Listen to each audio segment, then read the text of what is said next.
સૌથી વધારે જો આપણે કોઈને સાંભળે, જો કોઈ મુસ્લિમને હું એમ કહું કે ભાઈ સંઘ આ, તો એમને તરત જ એમ થઈ જાય કે ના, આ વ્યક્તિ અમારો વિરોધી છે. એ સૌથી મોટી સંઘ હિન્દુ સંસ્કૃતિને ઉન્નત રાખવામાં માને છે. સંઘ કોઈનો વિરોધી નથી. એટલે જે ભૂલ થાય છે ત્યાં થાય છે ભાઈ, કે હિન્દુ ધર્મ કહેવામાં આવે છે, હકીકતમાં હિન્દુ સંસ્કૃતિ.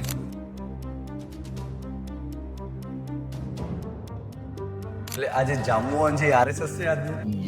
હનુમાનજીમાં તાકાત હતી, પણ હનુમાનજી જે વખતે દરિયો કૂદવાનો આવ્યો એ વખતે આમ જોઈ ગયા, પછી ના, દરિયો બહુ ના કૂદી. એટલે પછી બાજુમાં આવીને જાંબુવાને યાદ કરાવ્યું, શું ગાડા જેવી વાત કે તું સુરતને ગળી ગયો હતો. ગુરુ એવું પણ છે કે અત્યારે ઘણા જ લોકો એવું કહે છે કે ટેક્સ્ટ બુકમાં કે આપણી પાઠ્યક્રમોમાં જાણી બુજીને એક ષડયંત્રના ભાગરૂપે આપણને ભણાવવામાં આવ્યું.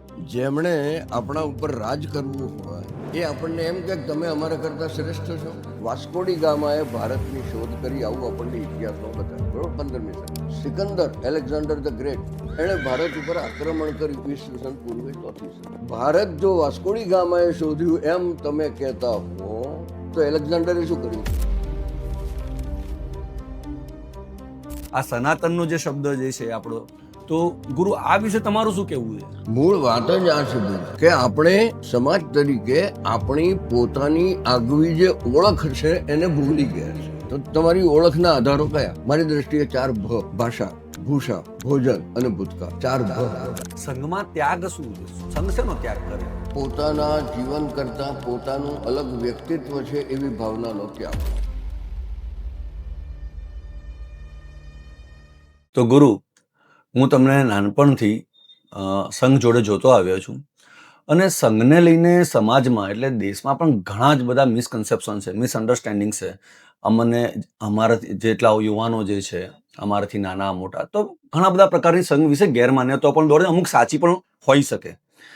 તો મારું તમને એક વિનંતી છે કે આ જે ગેરમાન્યતાઓ છે કે સત્ય શું છે એના વિશે તમે તમારી થોડીક સમજ તમે અમને આપો. જો પહેલી વાત તો એ છે કે હું બચપનથી એટલે 1955થી લગભગ સંઘનો સ્વયંસેવક છું, આજ સુધી છું અને રહેવાનો. સંઘની જુદી જુદી જે પદો હોય એના ઉપર પણ હું રહ્યો છું. સંઘની જુદી જુદી પરિવાર શાખાઓમાં મને કામ સોંપવામાં આવ્યું છે, મેં કર્યું છે. અને એ રીતે હું સંઘને બરોબર સારી રીતે સમજી શક્યો છું એવું હું કહી શકું. કારણ કે સંઘને સમજવા માટેના 2 પાસા તમે સમજો. એક છે સંઘનું તત્વજ્ઞાન, બીજું છે સંઘની કાર્ય પદ્ધતિ. કોઈ પણ જગ્યાએ તમે જોશો તો તત્વજ્ઞાન હોય, જેમ જૈનોનું તમે જાણો છો કે જૈનોનું તત્વજ્ઞાન છે, એમની પોતાની આચાર શૈલીની અંદર એને આચારમાં ઉતારવા માટે પણ કાર્યક્રમો જુદા હોય. તો સંઘના કાર્યને સંઘથી દૂર રહીને કોઈ સમજી શકે એ બહુ શક્ય નથી. એક પાસાને સમજી શકે, કારણ કે સંઘનું કામ જે ચાલે છે એ મોટે ભાગે સંઘસ્થાન ઉપર ચાલતું હોય એમ આપણને દેખાય. સંઘસ્થાન એટલે શાખાનું ગ્રાઉન્ડ, મેદાન. ત્યાં જઈને કોઈ ઉભો રહે તો કોઈને એમ દેખાય કે ઓ, અહીંયા તો રમત ગમત ચાલે છે. કોઈને એમ લગાય કે ઓ, અહીંયા તો યોગનું શિક્ષણ ચાલે છે. કોઈને એમ કહેવાય કે ના ના, અહીંયા તો કંઈક બૌદ્ધિક વાતો ચાલે છે. કોઈકને એમ લાગે કે અહીંયા તો સંગીત ચાલે છે. કોઈને એમ લાગે કે આ ડિસિપ્લિન મિલિટરી ડિસિપ્લિનની જેમ ચાલે છે. તો એકમાત્ર સંઘસ્થાન ઉપર પણ તમને આટલા બધા પાસાઓ જોવા મળે. એટલે આટલી બધી વિવિધતાઓ ભરેલી હોય તો નો ડાઉટ મિસકન્સેપ્શન થવાના. માત્ર સંઘસ્થાન ઉપર, માત્ર ગ્રાઉન્ડ ઉપર આ તો થયું. અચ્છા. પણ ગ્રાઉન્ડ તો કાર્ય પદ્ધતિનો એક નાનકડો ભાગ છે. એટલે તત્વજ્ઞાનને સમજવું જોઈએ. તમારે મને એવું પૂછવાનો ભાવાર્થ છે, હું માનું છું કે સંઘનું મૂળભૂત કામ શું? હા, 100%. તો મૂળભૂત કામ એ છે કે આ આપણો દેશ જે છે, મહાન દેશ, એની જે રાષ્ટ્રીય પ્રજા છે, જે મૂળભૂત પ્રજા છે, એ પ્રજાને એક સૂત્રમાં બાંધવી, એ સંગઠન. અને એટલે સંઘનું નામ છે રાષ્ટ્રીય સ્વયંસેવક સંઘ. સૌથી પહેલું રાષ્ટ્રીય. અને ત્યાં હવે રાષ્ટ્ર કોને કહેવું?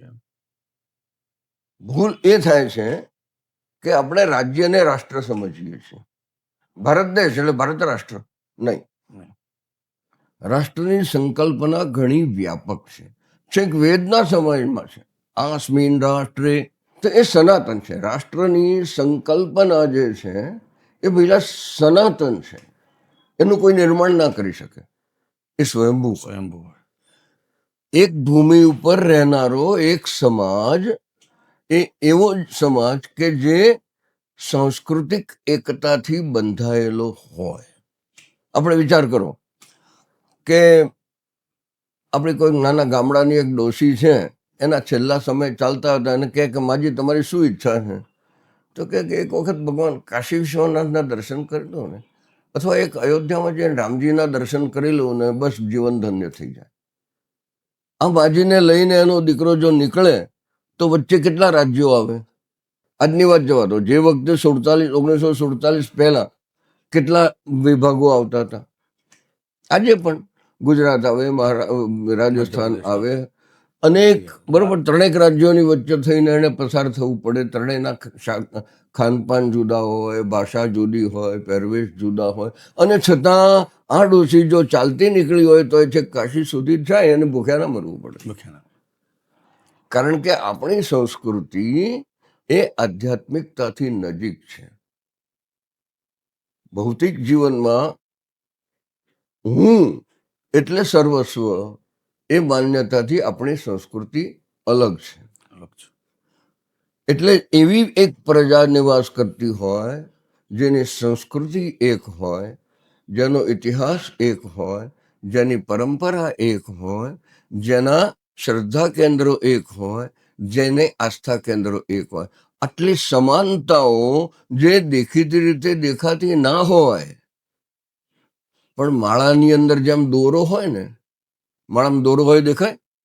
ના દેખાય. ફૂલ જુદા જુદા હોય, મોગરો હોય ને ગુલાબે હોય ને ચંપો હોય ને બધું ગોઠવ્યું હોય ને પછી એને ગૂંથીને એક માળા બનાવી હોય, તેમાં દોરો ના દેખાય, પણ દોરો જ મુખ્ય છે. દોરો તૂટ્યો, બધું વિખરાઈ ગયું. બધું વિખરાઈ. તો જે વખતે સ્વતંત્રતા નહોતી એ વખતે ભૂલ આ થતી હતી કે વિખરાયેલી સ્થિતિ હોય એવું દેખાતું હતું. જેમ કે કોઈ એમ કે ભાઈ અમે ગુજરાતી છીએ, કોઈ એમ કે ના હું બ્રાહ્મણ છું. તો આ શું થયું? વિખરાવ થયો ને. પરંતુ ગુરુ આજની પરિસ્થિતિમાં પણ આજે પણ એવું છે ને કે મરાઠી છે છે, જ. હું રાજસ્થાની, હું ગુજરાતી છે જ. છું, અને આજે પણ તું આ જાતિનો, હું આ જ્ઞાતિનો, હું તું આ ધર્મ, હું આ ધર્મ. એટલે જ એક પ્રશ્ન અહીંયાથી ઉદ્ભવે છે કે શું તમે જેમ કીધું એમ કે સનાતન મૂળભૂત પ્રજા, તો મૂળભૂત પ્રજા એટલે ઘણા લોકોને એમ લાગે કે ભાઈ આ સંઘ જે છે એ મુસ્લિમ વિરોધી છે, સંઘ જે છે એ જાતિવાદીમાં ભેદભાવો ધરાવે છે. કારણ કે આમાં મૂળભૂત પ્રજામાં તો કોણ આવે? જેમ કીધું એક રાષ્ટ્ર, એક આસ્થા. તો આ જે થાય તો લોકોને તો એવું જ લાગે કે ના, સંઘ તો ખાલી હિન્દુત્વવાદી જ છે, પણ આ સનાતનનો જે શબ્દ જે છે આપણો, તો ગુરુ આ વિશે તમારું શું કહેવું છે? મૂળ વાત જ આ છે પેલા કે આપણે સમાજ તરીકે આપણી પોતાની આગવી જે ઓળખ છે એને ભૂલી ગયા છે. જેમ કે હું તમને થોડાક દાખલા આપું. આપણી ઓળખ હોય તો તમારી ઓળખના આધારો કયા? મારી દ્રષ્ટિએ 4 ભ. ભાષા, ભૂષા, ભોજન અને ભૂતકાળ. 4 ભ. ધારો કે તમે અમેરિકા ગયા છો અને ટ્રાવેલ કરો છો કોઈ ટ્રેનની અંદર, અને તમારી પાછળથી અવાજ આવે છે કે ભાઈ આમ તો અમદાવાદની અંદર માણેક ચોકની અંદર સરસ મજાના ગાંઠિયા મળે, આવું તમે સાંભળો એટલે તમે આમ પાછળ જુઓ અને પછી તરત જ આમ કહો ગુજરાતી છો. 100%. તો ભાષા ઓળખ થઈ. ગાંઠિયા કીધું તો ભોજન ઓળખ થઈ. એટલે તમે તરત જ કહેશો અરે યાર આવો આવો મિત્ર, આપણે 2 ગુજરાતી, આપણે 2 ભારતીય. બરાબર? કોઈ છોકરી અહીંથી ગઈ તમારી સાથે અને અમેરિકામાં ભૂલી પડી, ધારો કે આપણે ધારવું છે, અને ભૂલી પડ્યા પછી એને અંગ્રેજી બહુ આવડતું નથી, હું ક્યાં જઈશ, મોબાઈલ ભૂલી ગઈ છે, તો શું કરશે? એટલામાં એક સાડી પહેરેલી કોઈ બાઈને જોવે એટલે દોડે. દોડે કે ના દોડે? દોડ. બેન તમે ભારતીય છો? તો પેલી બેન કે હા. તો સાડી ઓળખ થઈ. સમજાય છે? હું કોણ છું એમ પૂછું એટલે તમારી ઓળખના આ 3 સાધનો તો તમે સમજી શક્યા: ભાષા, ભૂષા. ભૂષા એટલે વેશભૂષા. વેશભૂષા. ભોજન, ખાવાની વસ્તુ. દાળ ભાત શાક ખાધા એમ કે એટલે આપણે સમજીએ ગુજરાતી છે. પણ હવે અહીંથી તકલીફ શરૂ થાય છે કે આ ત્રણેય બદલી ના શકાય. કોઈ જાપાનીઝ છોકરીને સાડી પહેરવાનો શોખ હોય ને પહેરીને નીકળી હોય તો શક્ય છે. કોઈ સ્ટુડન્ટ અહીંયા રહી ગયો હોય, વડોદરામાં ભણ્યો હોય અને ગુજરાતી સરસ બોલતો થઈ ગયો હોય, શક્ય છે. આ ત્રણેય ઓળખો જે છે એ બાહ્ય ઓળખ. તો તું કોણ એમ પૂછ્યું એટલે તું શું કહીશ? ભાઈ ગુજરાતી, યસ સાચું છે. અમુક જ્ઞાતિનો સાચું છે. પણ એની પાછળ આ સાચું છે જે દેખાય છે એ બાહ્ય છે. એની પાછળ જે એક સૂત્ર રહેલું છે જે આપણને સામાન્ય સંજોગોમાં દેખાતું નથી, એ છે સાંસ્કૃતિક મૂલ્ય. તમારા સાંસ્કૃતિક મૂલ્યો સરખા હોય છે. તમે ગમે ત્યાં જતા હો, ભગવા પહેરેલા માણસને જુઓ એટલે એનું અપમાન કરતા અચકાશો. ખરેખર આ તમારી અંદર રહેલું સાંસ્કૃતિક મૂલ્ય છે જે અમુક વખતે બહાર આવે છે પણ છે નિરંતર. આજે નિરંતર છે એને હું સનાતન કહું છું. એટલે જે ભૂલ થાય છે ત્યાં થાય છે ભાઈ કે હિન્દુ ધર્મ કહેવામાં આવે છે, હકીકતમાં હિન્દુ સંસ્કૃતિ. આજે સાંસ્કૃતિક એકતા છે, એ સાંસ્કૃતિક એકતા એ પછી કોઈ પણ ભાષા બોલનારો હોય, કોઈ પણ પ્રાંતમાં રહેનારો હોય, કોઈ પણ જ્ઞાતિનો હોય, કોઈ પણ ધર્મનું પાલન કરતો હોય, વૈષ્ણવો જુદા ને, શાક્ત જુદા ને, શૈવ જુદા ને, ગાણપત્ય જુદા ને, બરોબર. આ જુદાપણાની વચ્ચેથી જે નીકળે છે સંસ્કૃતિ, જે તમે કીધું પેલા ફૂલોની માળાની અંદર થઈને જે પેલો દોરો છે, એ છે સંસ્કૃતિ. એ સંસ્કૃતિ. એટલે જે માળા એ ફૂલ અને દોરો મળીને માળા બને, એમ વ્યક્તિ એટલે આવી એક પ્રજા જે આવા સનાતન સૂત્રતામાં બંધાયેલી છે, એ અને એ ભૂમિ એ મળીને રાષ્ટ્ર બને. એની વચ્ચેની જે એક સૂત્રતા છે, એ એક સૂત્રતા એ ભ્રામક ભિન્નતાઓથી પર હોય. એટલે સંઘ જ્યારે હિન્દુ શબ્દનો પ્રયોગ કરે ત્યારે એ હિન્દુ સંસ્કૃતિ છે, એપાર્ટ જાતિ જ્ઞાતિ. અને આ જાતિ જ્ઞાતિ વગેરેની અંદર આપણે વિખેરાયેલા હોઈએ તો આપણે કોઈનો સામનો ના કરી શકીએ. આટલું નાનું ઇંગ્લેન્ડ આપણા પર શાસન કેમ કરી ગયું? કારણ કે આપણે આ એકતાને ભૂલાવી દીધી હતી. એક સૂત્રતા ખોવાઈ ગઈ આપણી, ભૂલાઈ ગઈ હતી ખરી. હનુમાનજીમાં તાકાત હતી, ભૂલી ગયા. પણ હનુમાનજી જે વખતે દરિયો કૂદવાનો આવ્યો એ વખતે આમ જોઈ ગયા, પછી કે ના, દરિયો તો હું ના કૂદી શકું. એટલે પછી બાજુમાં આવીને જાંબુવાને યાદ કરાવ્યું, શું ગાડા જેવી વાત કે તું સુરજને ગળી ગયો હતો. એટલે આજે જાંબુવાન છે આરએસએસ છે આજનું. યસ, તમારી જે અંદર રહેલી એક સૂત્રતા છે, અને એ એક સૂત્રતાના કારણે શું થયું એ હું તને બતાવું. જો જૂની સંસ્કૃતિઓ ગણીએ આપણે તો એની અંદર ગ્રીક સંસ્કૃતિ પ્રાચીન ખરી, હા, લેટિન પ્રાચીન ખરી, બરોબર ને, ઇજિપ્શિયન સંસ્કૃતિ પ્રાચીન ખરી, યુનાન, મિસ્ર, રોમન સંસ્કૃતિ પ્રાચીન સંસ્કૃતિ ખરી. આ બધી મહાન સંસ્કૃતિઓ હતી. 4045 વર્ષ જૂના. અત્યારે એમના ખંડેર કહી રહ્યા હૈ ઇમારત બુલંદ થી. ખંડેરો છે એના. સંસ્કૃતિઓ ક્યાં ગઈ? ભૂસાઈ ગઈ, ખતમ થઈ ગઈ. અને આપણી સંસ્કૃતિ એ હજી પણ ટકી રહી છે. તો આપણે એમ કહીએ કે આપણે હાર્યા, એ વાત ખોટી છે. અંગ્રેજોએ રાજ કર્યું, એ વાત સાચી છે. આપણે હરાયા નથી. આ દેશ ગુલામ કોઈ દિવસ નહોતો. પણ કેવી રીતે માની શાસન જુદું હતું, રાજકર્તા જુદા હતા. કોક વખતે આ પાલનપુર ઉપર નવાબી શાસન હતું. પણ ગુરુ, હું જ્યાં સુધી માનું છું ત્યાં સોશિયલ મીડિયા ઉપર ને જે બધા પ્રચારો થાય, યુટ્યુબ તમે જોઈ લો, ટ્વિટર્સ તમે જોઈ લો, તમે ઇન્સ્ટાગ્રામ ઉપર જોઈ લો, કે લોકોની વાત, અમે તો 800 વર્ષ મુગલોએ રાજ કર્યું, 200 વર્ષ આપણે અંગ્રેજો રાજ કર્યું. અને આપણે ભણવામાં બી એવું જ આવતું હતું ને કે આપણે ગુલામીમાં જીવ્યા અને આપણે ગુલામીમાંથી આપણે આઝાદી મળી. આપણે અત્યારે ધારો કે પાઠ્યક્રમમાં ભણીએ છીએ, ટેક્સ્ટ બુકમાં તમે શું ભણ્યા કે ભાઈ ભારતને આઝાદી આપણે ક્યારે મેળવી? તો ભારતે આઝાદી મેળવી 1947. તો કોને અપાય? તો ગાંધી બાપુએ અપાઈ આપણને, બરોબર? તો ગુલામ હતું તો જ આપણને આઝાદી મળી ને? એ તો એક સીધો પ્રશ્ન છે ને ગુરુ. આપણને જો સત્યનો ખ્યાલ ના હોય તો બીજો બોલે છે એ સત્ય છે એમ માની લઈએ ને. પણ આપણે ભણાવવામાં બટાકા જેવું આવ્યું કોનું છે. બટાકા કોનું શાક? બટાકા પોર્ટુગીઝ. બરોબર ને? બધાને ખબર છે. ના, બધાને નહીં ખબર હોય. ગુજરાત આપણું શાક છે બટાકા, રોટલી. આઈડિયા નહીં. બરોબર ને? આપણે માની લઈએ. હું એક સાદો દાખલો આપું.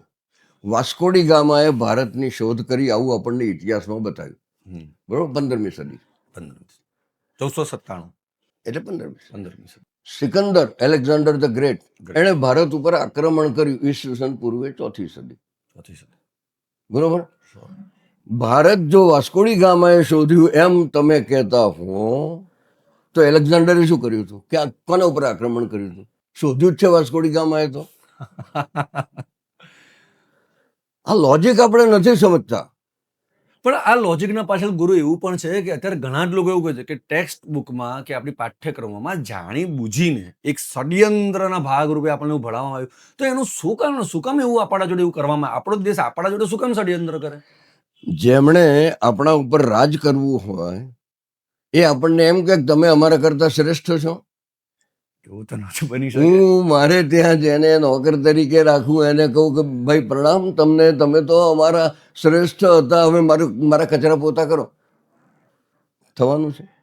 પોતે જેના ઉપર અધિકાર કરવો છે એ જે શાસક છે એ શાસિતને પોતે જે છે એનાથી નીચો જ બતાવે. આ દેશમાં જે હતું તેની અંગ્રેજોને ખબર જ ના હોય. વાસ્કોડી ગામાની જ વાત કરીએ. વાસ્કોડી ગામા જે વખતે ભારતમાં આવ્યો ને ત્યાંના કાલિકટના રાજાને મળવા ગયો, એ વખતે એ થોડી નાની મોટી ભેટો લઈને આવેલો. તો એણે જોયું કે પેલા રાજાની જે બાજુમાં પડેલી પાન થૂકવાની પિકદાની હતી ને એ સોનાની હતી અને અંદર રત્નો જડેલા.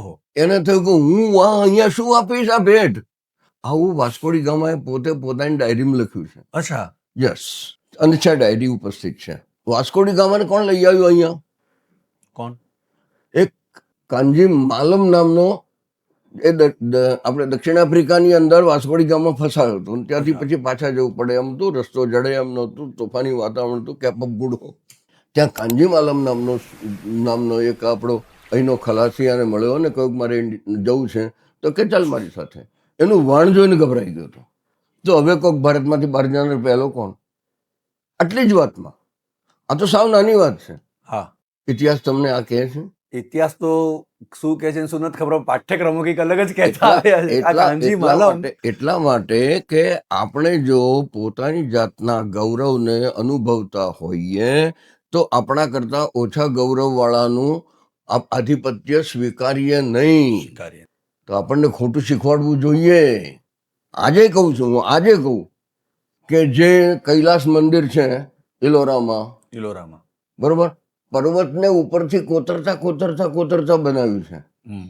નીચેથી પાયો નાખીને ઈંટો મૂકીને ડિઝાઇન પ્રમાણે ગોઠવતા નહીં, કોતરીને પર્વતને કોતરીને. તો એનો જે સ્થપતિ છે એને શું જોયું હશે પર્વતમાં? એનું વિઝન એની અંદર શું હશે? આમાં એને મંદિર દેખાયું હશે તો કઈ જગ્યાએ પોલાણ હશે ને કઈ જગ્યાએ પથ્થર પેલો છે ને એની એને ખબર નહીં પડી. આખું કોતરતા આખી ડિઝાઇન શિવલિંગ સહિત અંદરના એક પથ્થરમાંથી કોતરાયેલું. પણ ગુરુ એક વસ્તુ મેં જોઈ આજના સમાજની અંદર, જ્યારે આપણે આવી આપણા ઘરવેલી સંસ્કૃતિની વાત કરીએ છીએ ને કે ભાઈ આપણી આ ભારતની સંસ્કૃતિ હતી, આપણું ભારતનું સંસ્કૃતિ આટલું મહાન હતું, આટલું આધ્યાત્મિકતા હતી, આટલી બધી એક સૂત્રતા હતી, પણ આ ગર્વની અંદર આજના સમાજમાં કેમ અલગ રોષ જોવા મળે? જેવી આપણે ગર્વની વાત કરીએ ને તો અમુક રાજકીય વર્તુળો કે અમુક સમાજ, અમુક, આપણે કોઈનું નામ નથી લેતા, પણ અમુક ધર્મ, અમુક સમાજના લોકોને ઊંધું કેમ લાગે છે કે ભાઈ અમારા ઉપર આ લોકો આક્રમણ કરી રહ્યા છે, અમારા ઉપર આ લોકો આક્ષેપો કરી રહ્યા છે, અમને નીચા દબાવવાની એક વાત કરી. જ્યારે તમારી જે વાતો જ્યારે પણ આપણે સાંભળીએ, આપણે એક ગર્વની વાત કરીએ છીએ, તો આપણી એવી તો શું વાતો છે જે બીજા લોકોને હટ કરી જાય છે કે બીજા લોકોને એમ લાગે છે કે ભાઈ અમને નીચું દબાડવાની એક ષડયંત્ર થઈ રહ્યું છે? જેમ કે તમે કાનજી મલમ કીધું, મેં મારી અત્યાર સુધીની લાઈફમાં કોઈ જગ્યાએ આ વસ્તુ વાંચી જ નથી. આજે તમારા માધ્યમથી આજે મને જાણવા મળ્યું, મારા જેવા ઘણા આ પોડકાસ્ટના માધ્યમથી ઘણા લોકોને ખબર છે કે ભાઈ વાસ્કો દી ગામાને લાવવાવાળો એક ગુજરાતી કાનજી માલીમ એક નાવિક હતો. તો ગુરુ, આ વિશે તમે આટલો, જેમ કે આપણે સમજીએ કે એક જન્મ મળવો આપણી સંસ્કૃતિ પ્રમાણે એમ કહેવાય કે ભાઈ બહુ જ તમારા એવા ભાગ્ય હોય તો તમને આ ભારતની ભૂમિ ઉપર તમને એક જન્મ દુર્લભમ લેવા મળે ભારતે છે. જન્મ. અને આ ભારતની ભૂમિ ઉપર તમે 78 જેવા વર્ષ તો તમે નીકાળી જ દીધા હશે, બરોબર છે? મેં તો ત્યાં મેં 83 વર્ષ 83 વર્ષ નીકાળી દીધા, અને આ 83 વર્ષ તમને નીકાળ્યા, એક આ તો એક અદ્ભુત જન્મ એક જ વાર આપણને મળતો હોય છે, અને ખબર નહીં હોય ક્યારે આપણે જેમ પુનર્જન્મ કે ક્યારે મળે. તો આ એક અમૂલ્ય જે તમારું જીવન છે એ તમે સંઘને અર્પિત કર્યું. તો આ સંઘ વિશે તમારી સમજણ શું છે, તમારા અનુભવો શું છે, અને જો ફરી જન્મ મળે તમને તો શું તમે ફરીથી સંઘમાં જોડાશો? જન્મ જન્માંતરોમાં જોડાઈશું. એટલે સંઘ છે ને, પહેલી તો વાત આ છે કે સંઘને સમાજથી અલગ કોઈ સંસ્થા તરીકે જોવાની જરૂર નથી. અચ્છા. સંઘનું મૂળભૂત કાર્ય એ છે કે આ જે હિન્દુ સંસ્કૃતિનો પ્રત્યેક ઘટક એ હકીકતમાં એક છે. જેમ મારો હાથ અને મારો કાન, બેના કામ જુદા છે, બેની જગ્યાઓ જુદી છે, પણ એ આ એક શરીરનું અંગ છે, બરોબર ને? જો આંખ ભૂલી જાય કે હું આ શરીરનું અંગ છું, અને એમ વિચારે કે મેં ગોગલ્સ લેવાના કીધા એ વખતે બેટાએ નતા લીધા, બૂટ લઈ આવ્યો બાટાના, તો હું શું કરવા એને જોઈને કહું આગળ ખાડો છે, એવું આંખ વિચારે તો સમસ્યા થઈ ખાડામાં પડે. પડી, કોણ પડે? આખું શરીર પડે. આખું શરીર એને ભેગી આંખ પણ પડે, પડે, એને પણ ઈજા થાય, બરોબર?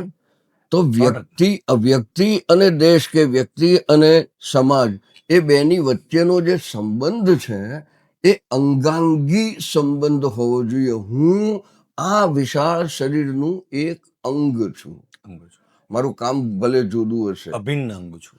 હા, મારું કામ ભલે જુદું હશે, મારી અપેક્ષાઓ ભલે જુદી હશે, મારી જરૂરિયાતો ભલે જુદી હશે, મારી કિંમત ભલે જુદી દેખાતી કહું છું, કારણ કે એક રૂવાડું ખેંચીએ ને તો આખા શરીરને પીડા થાય. રૂવાડાની કિંમત શું શરીરમાં? પણ રૂવાડું જો ખેંચીએ અને શરીરને પીડા થાય તો એ જીવંતતા કહેવાય, મૃત્યુ થાય પછી ના થાય. તો ચૈતન્ય ત્યારે કહેવાય કે જ્યારે આ એકતાની અનુભૂતિ હોય, દેખાવ નહીં. એટલે આંખ જુએ છે, સાચી વાત છે, પણ આંખ શરીર માટે જુએ છે. હાથ પકડે છે, પણ આ શરીર અને શરીરની અંદર બેઠેલો આત્મા એને માટે પકડે છે. પોતાનો હાથ માટે કામ નથી કરતો, આંખ માટે કામ નથી કરતી, કાન માટે કામ નથી કરતા. ભલે કાનને સરસ દેખાડવા માટે અહીંયા સરસ સોનાની કડીઓ પહેરવામાં આવે કે આંખને સરસ મજાના ગોગલ્સ લગાડવામાં આવે, પણ હકીકતમાં એ આ શરીરનું અંગ છે. આજે અંગાંગી ભાવ છે, જ્યાં સુધી એ જાગૃત હોય ત્યાં સુધી ચેતના હોય, ચેતના હોય ત્યાં સુધી જાગૃત હોય. જે વખતે ભારતને સ્વતંત્ર બનાવવાના એટલે અંગ્રેજોને કાઢવાના. સ્વરાજ અને સ્વતંત્ર બે શબ્દો જરા ગંભીરતાથી સમજવા જેવા છે. પણ આ જે છે એના માટેના જે પ્રયત્નો થતા હતા એ પ્રયત્નો ઓછાનતા હતા. મહાન ક્રાંતિકારીઓ પોતાનો જીવ સમર્પિત કરી દેતા હતા, સત્યાગ્રહો થતા હતા, સુભાષચંદ્ર બોઝ પોતાની રીતે પ્રયત્ન કરતા હતા, અનેક પ્રકારના પ્રયત્નો ચાલતા હતા. પણ પ્રયત્નો ચાલતા હતા એ વખતે એમની ગણતરી એવી હતી કે આપણે અંગ્રેજોને ભગાડીએ. પછીની સંકલ્પના નહોતી. અને જે કારણે અંગ્રેજો આવ્યા હતા તે કારણ એવું હતું કે દરેક જણ પોતાને હું જ સમજતો હતો. અંદર લડાયા અને અંગ્રેજ બેસી ગયો. જો એ બેનને અંદર ન લડ્યા હોત તો અંગ્રેજની તાકાત હતી. પણ આપણે એક છીએ, નાની વાતમાં આપણે એકબીજાનો ઝઘડો કરીએ. એક મોટું બિલ્ડિંગ હોય ધારો કે, એમાં બીજા માળવાળાને ચોથા માળવાળા સાથે ઝઘડો ચાલતો હોય. હવે બીજા માળમાં આગ લાગી એટલે ચોથા માળવાળો એમ કે સારું થયું, સાલો લાયક હતો એમ કહીને બેસી રહેતો. એ ચોથા માળવાળાએ ભલે દુશ્મન લાગતો હોય પણ બીજા માળવાળાની આગને બુઝાવવા માટે જવું પડે. એટલે આ પ્રશ્ન આ છે કે સંઘની શરૂઆત જે 1925માં થઈ એ કેમ થઈ? બરોબર ને? તમારા મનમાં આ પ્રશ્ન છે, રાઈટ? એ વખતે ક્રાંતિકારી પ્રવૃત્તિઓ ચાલતી હતી, ભગતસિંહ જેવા, બરોબર? તો એ એવી એક પોતાના જીવને જોખમે દેશમાંથી અંગ્રેજોને કાઢવા, તો ભગતસિંહ, સુખદેવ, રાજગુરુ, અનેક અનેક અનેક અનેક લોકો. એ જ રીતે સૌમ્ય રહીને અંગ્રેજોનો વિરોધ કરીને, સત્યાગ્રહ કરીને, જુદી જુદી નાની નાની માગણીઓ સ્થાનિક સ્વરાજની ને એવી કરીને ધીમે ધીમે ધીમે અંગ્રેજને જવું પડે એવું કરવું. બરોબર.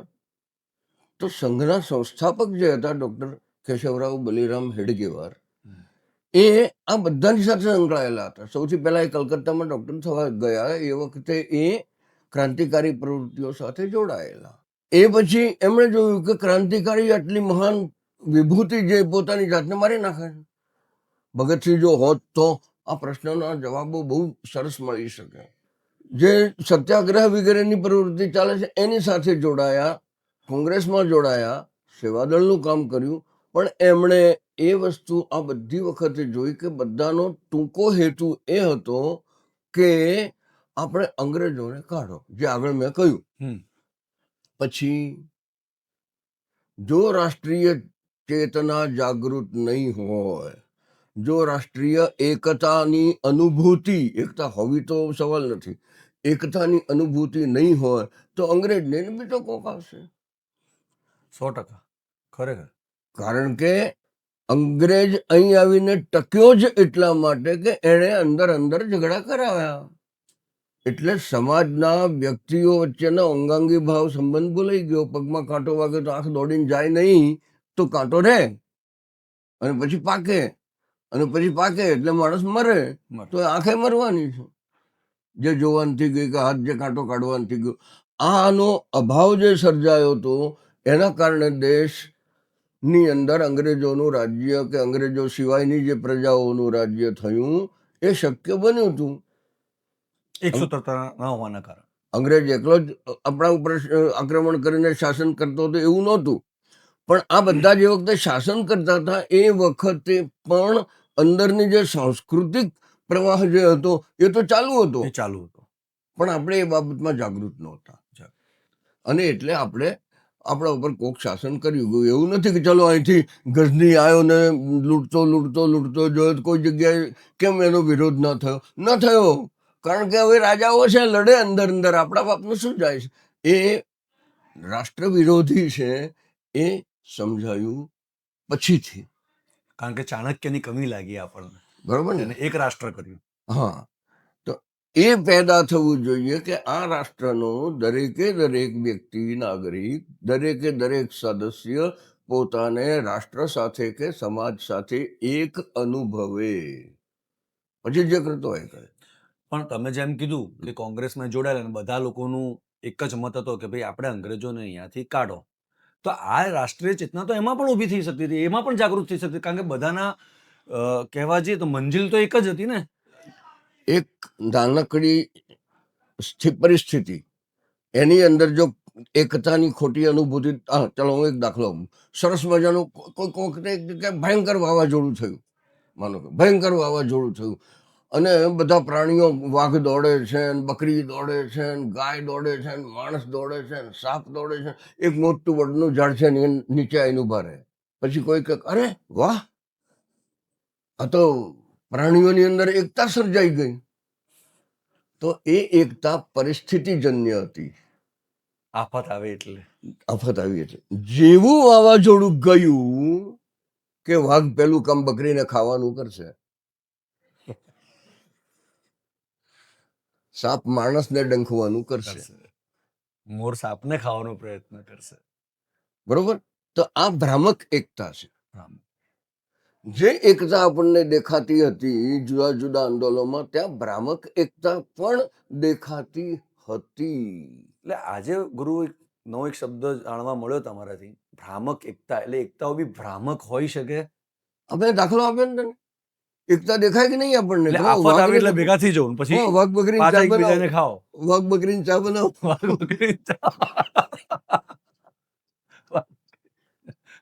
ન બને. બરોબર. તો સંગઠન એને કહેવાય કે જે એક સૂત્રતાથી બંધાયેલું હોય. અને એ એક સૂત્રતા કઈ હોય, રાષ્ટ્રીયતાની હોય. અને એની આપણને જેમને ભ્રમ થયો છે કે એને ભૂલી ગયો છે, વિસ્મૃતિ થઈ છે, તો એ જગાડવી. ચલો, બસ હમ કરે રાષ્ટ્ર આરાધન. સંઘનું કામ આ હતું. તો એ વસ્તુ પરથી તમારી જે વાત છે એનાથી એવું પ્રતીત થાય કે રાષ્ટ્રીય ચેતના એક અલગ છે અને રાજકીયતા એક અલગ છે, બરાબર ને? રાજકીયતા તો રાષ્ટ્રીયતાનો એક ભાગ છે.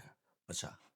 મેં તમને કહ્યું એમ, નવાબે શાસન કરતા હતા, ગાયકવાડે શાસન કરતા હતા પેલી બાજુ, તો એ બધાની વચ્ચેની અંદર જે સાંસ્કૃતિક એકતા હતી એમાં ક્યાં વાંધો આવતો હતો? પણ આજે તો મેં કહું ને લોકશાહી કે આપણા ગામડાની ડોશી કાશી દર્શન કરવા જતી હતી. જતી હતી. શું કરવા જાય? એને કહેવાય ના કે ભાઈ આ ગામના પાદરે જે મંદિર છે એમાં દર્શન કરી, આ એ આપણું છે ને પેલું આપણું નથી. તો પેલું આપણું છે એની એને ડોશીને ખબર હતી. પણ ગુરુ, એ જમાનો અલગ હતો અને આજનો જમાનો આપણે જોઈએ તો કોઈ પણ ભ્રામકતાઓ, બરોબર, ભ્રામકતાઓ જલ્દી લોકોના મગજમાં અત્યારે ફેલાય છે ને. પહેલા તો કોઈ બી વસ્તુ ચલો માહિતી આવે, સાચી આવે, ખોટી આવે, એનું ખંડન થતું, પછી લોકોના મગજમાં ધીરે ધીરે ઉતરતું. આજે તો જે જમાનો જે છે એમાં બે જ વસ્તુઓ છે. એક તો એક આપણે લોકશાહીમાં છીએ.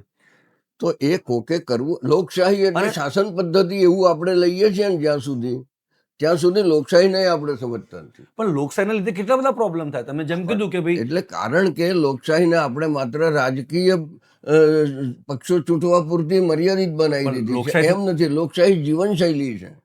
નો ડાઉટ, મારે તમને પૂરેપૂરા સાંભળીને તમારું જે તથ્ય છે એના ઉપર વિચાર કરવો, એ જો મારી જીવનશૈલી હોય તો એ લોકશાહી જીવનશૈલી છે. એટલે સાચી જીવનશૈલી તો આપણા પ્રાચીન ભારતમાં હતી. તો ગુરુ, કહેવાનો મતલબ એમ છે કે લોકશાહી છે, બરોબર છે, સાથે સાથે આજનો જમાનો કંઈક અલગ જ પ્રકારનો, કે અહીંયા માહિતીની જે પ્રસારતા જે છે ને એ સેકન્ડના નેનો સેકન્ડની અંદર થતી આવે છે. એટલે આપણે સોશિયલ મીડિયા ઉપર જોઈએ આટલી બધી જે જ્યારે આપણે જોતા હોઈએ, તો મારો પ્રશ્ન એવો છે તો કે સંઘને જે રાજકીયતા વર્તુળતા છે, તો એ બંને વચ્ચેનો સંબંધ તમારા મતે શું છે? કે જે વાર્તાઓ આવે છે કે સંઘને રાજકારણની અંદર, રાજકીયતાની અંદર એ રસ ધરાવે છે, એમના સંબંધો છે, તો આ સંબંધો પર તમારો શું ખુલાસો છે તમારા મત પ્રમાણે? મેં પહેલા તમને કહ્યું, લોકશાહી એ શાસન પદ્ધતિ છે. એ પેલા રાજાઓ હતા, એ શાસન પદ્ધતિ હતી. આ શાસન પદ્ધતિ અથવા રાજકારણની પદ્ધતિ છે. એ રાષ્ટ્રીય પ્રવાહ જે છે એ પ્રવાહનો એક ભાગ છે. પણ તમે જ્યારે કહો કે સંઘ અને આ રાજકીય પક્ષોનો સંબંધ શું, અથવા તો સંઘનું રાજકીય ક્ષેત્રમાં કામ શું, આવો જો પ્રશ્ન તમે પૂછતા હો, બરોબર ને, આજ પૂછવામાં આજ પૂછવામાં, તો આ વસ્તુ આપણે સમજવી જોઈએ. તે એ કે સંઘનું જે મૂળભૂત કામ છે એ વ્યક્તિ નિર્માણનું કામ છે.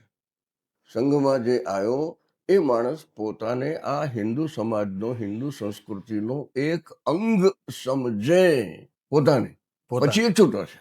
વ્યક્તિ નિર્માણનું કાર્ય સંઘનું કામ છે. વ્યક્તિ નિર્માણ એટલે? વ્યક્તિ નિર્માણ એટલે એક વ્યક્તિ જે નાનપણથી આમાં આવ્યો છે એને પોતાના સ્વની ઓળખાણ થાય, પોતાને શારીરિક, માનસિક, આધ્યાત્મિક બધી રીતે સારી રીતે તૈયાર કરે અને આ સંસ્કૃતિના એક ભાગ તરીકે પોતે છે એની અનુભૂતિ કરે, એટલે વ્યક્તિ નિર્માણ. સંઘનું કામ વ્યક્તિ સાથેનું છે અને વ્યક્તિને સમષ્ટિના અંગભૂત એને સમજતો કરવાનું કામ છે. આ જ કામ છે. તો હું તમને એક સરસ મજાનો દાખલો આપું. ધારો કે એક નદી વહે છે, ગંગા, નર્મદા નદી શું કરે છે? વહે છે, બરોબર. કશું કરે છે? એના પ્રવાહમાં વહે છે. બાજુમાં લીલોતરી તૈયાર થાય, લીલોતર થઈ જાય, દૂર દૂર સુધી ખેતરો થઈ જાય છે, ખેતરો થઈ, મોટા મોટા વૃક્ષો થઈ જાય છે, ફળફૂલ આવવા માંડે છે, મેળાઓ લાગવા માંડે છે, ગામ વસવા માંડે છે.